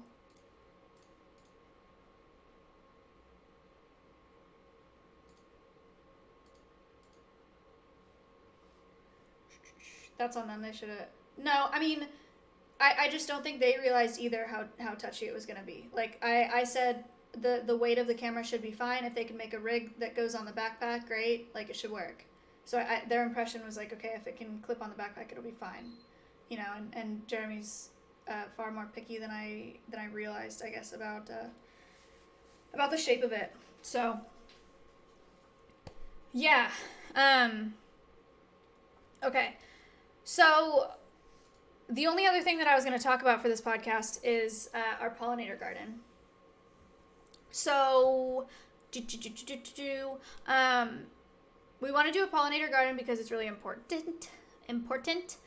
teach people about. It's going to be cool to have native plants there, and I also would love to have bees there. Except I tried to reach out to Texas Bee Works a bunch of times. Not a bunch, like several times, and never heard back. So I don't know that I'm going to be able to reach her to do a collaboration, but I still would like to get bees on the property, and then eventually I'd like to raise monarchs on the property, much more for educational purposes than like conservation reasons. But I think that could be really cool, and I would really like to be part of tagging monarchs as a project for Monarch Nation, who we had on the we had a employee of Monarch Nation on the podcast. So I would really like to do that. Ella has drawn up some designs for the pollinator garden, but they're not at all final yet. We'll just have some planter boxes and a trellis and stuff like that. So, and a lot of milkweed and some wildflowers and stuff. So it'll be really cool. Potentially putting up some insect boxes or insect houses there as well, but I'm not completely set on that yet because there's some disease linked to those. So I need to do more research for that. And yeah. So that's the other update that I had for you guys.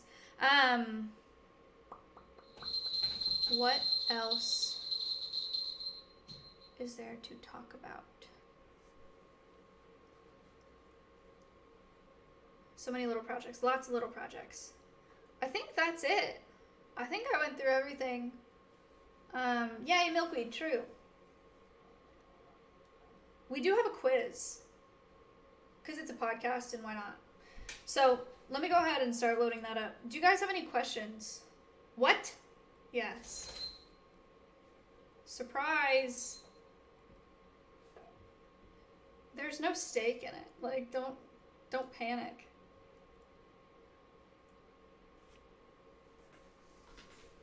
I'm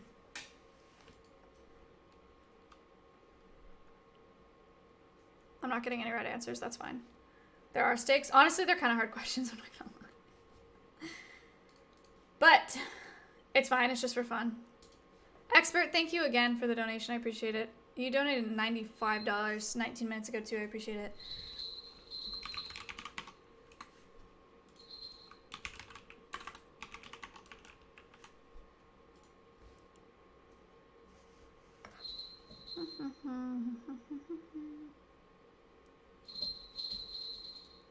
Set questions. Import questions. Whoa.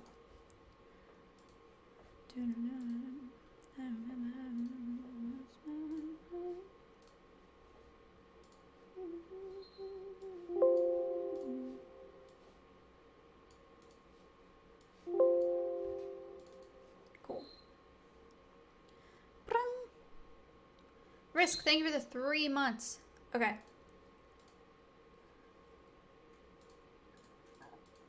Five, confirm. Save quiz. Gosh, I'm so stressed now. That like completely killed this vibe. Okay. It is a good song. Okay, are you guys ready? Alveus, select. No? Well, get ready. Because it's starting. The first question is, how old is Stompy?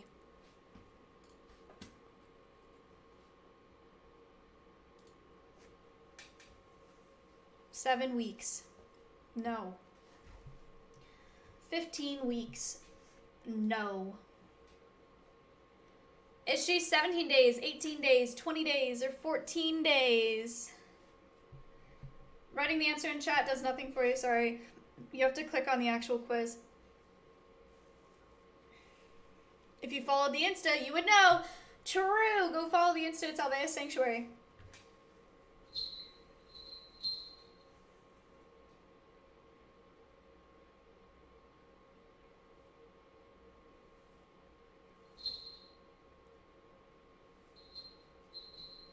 The correct answer is 18 days. I think.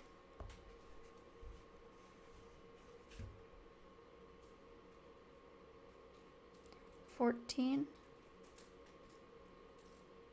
16, 17. She was born on Valentine's Day. She was 17 days. I said 17. I lied. Scam. Scam quiz. She was 16 on Wednesday.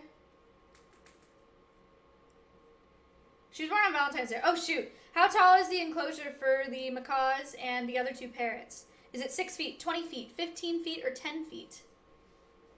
Expert, thank you for the $17. Dan knows this. True. The correct answer is 15 feet.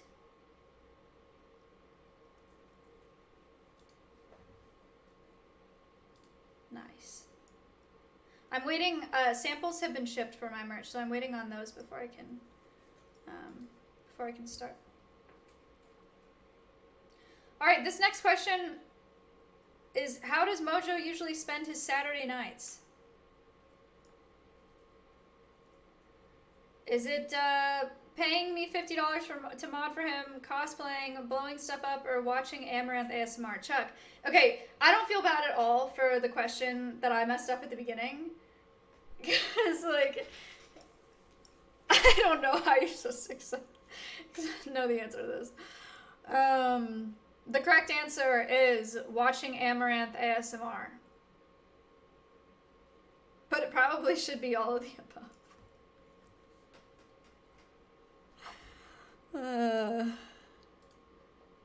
249 people got that correct? What the heck? Okay. Oh my god. Okay. The next one is, when does the chinchilla move in? Moomin. When does Moomin move in? Tomorrow, on Easter, April 17th, or on Groundhog Day?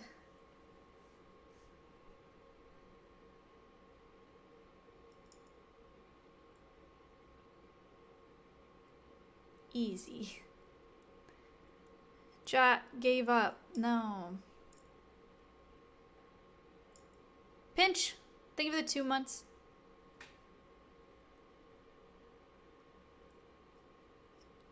The correct answer. Rex, what's up? Oh, I've also asked Rexer if he would be willing to make a song for Alveus, and he said he's down. Because the intro music that I use is not good. The first song is okay, but then it gets really sad, and I just have to replay it over and over. Rexer, can you... Or can someone link me the song that he made? The XQC one that everybody likes. The correct answer is April... Huh? is April 17th. What the hell?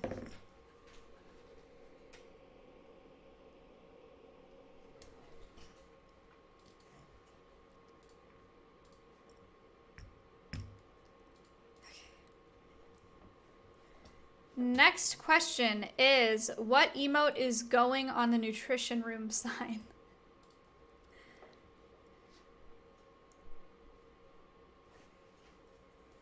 Is Alveus looking for an animator? We currently have an animator, but you're welcome to send me a resume if you'd like. At alveussanctuary.org. Do-do-do-do-do. Ba-da-da-ba-ba-ba-da-da-ba-ba. Oh my gosh, no, Bernardo wasn't. This is the last question. Question number 5. The first question, yeah, sorry. Fat King got a positive score. That's actually sick.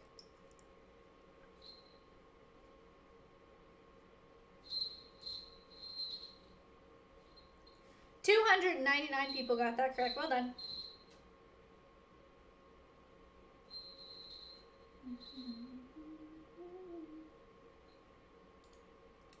Final results. Zach, congratulations. He didn't know. Good job. Okay, Zach is a sub. Zach, what do you want? You know the drill. What a shit score to win with. Okay, well, E-Rob. All right, here we go.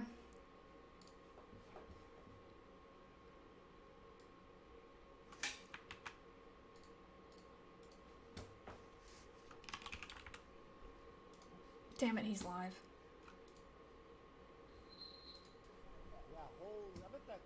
Dude, I wonder how many cats can go around the house.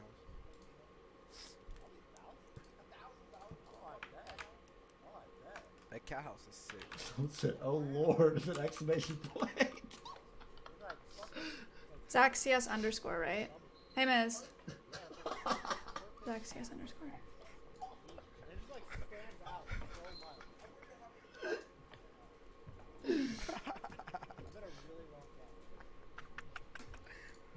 Okay, dude. You like that too, my man. What's up, man? Okay, dude. Okay, dude. Okay. That's a fat fucking ass. Okay, That was Captain. funny, though. Alright, one more clip and then we're done. Alright, chat, what do you...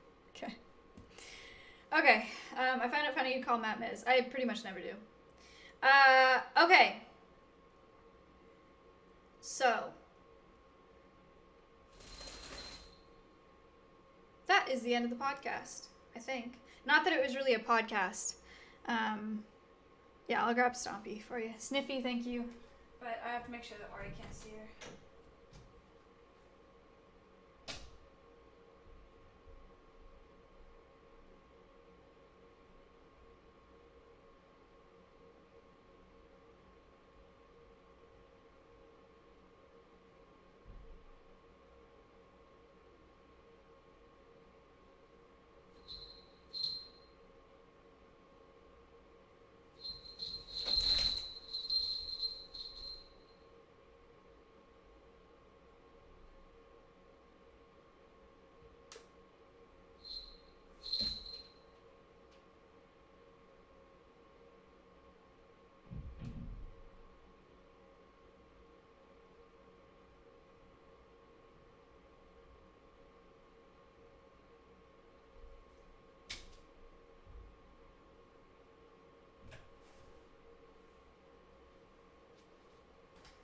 Stompy.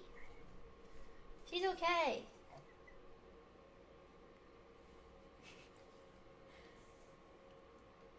Among the worst 48 hours of my life. But she's okay. Hey, peep peep. Peep peep. Peep peep. She's camera shy. Look at the little dinosaur, man. It's crazy. She's so cool. She looks bigger? You think so? I gotta wear her. I'll wear her tonight. But last I checked, she was 575 grams. Orion is 520 grams, so she weighs more than Orion already, and she's 18 days old. But anyway, yeah, I'm gonna hang out with her tonight, 'cause you're alive!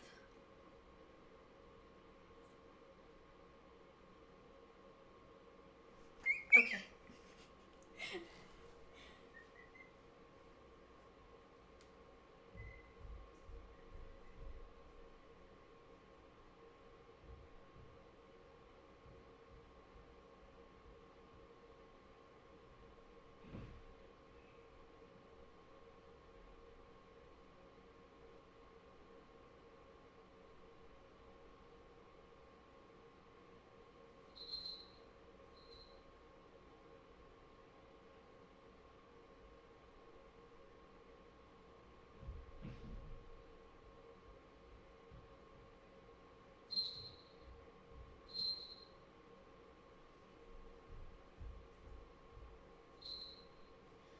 Okay.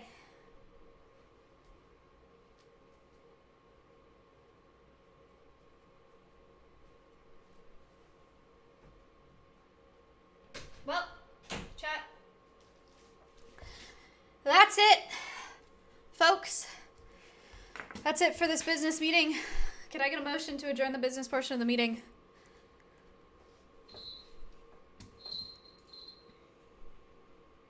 No. Space, what?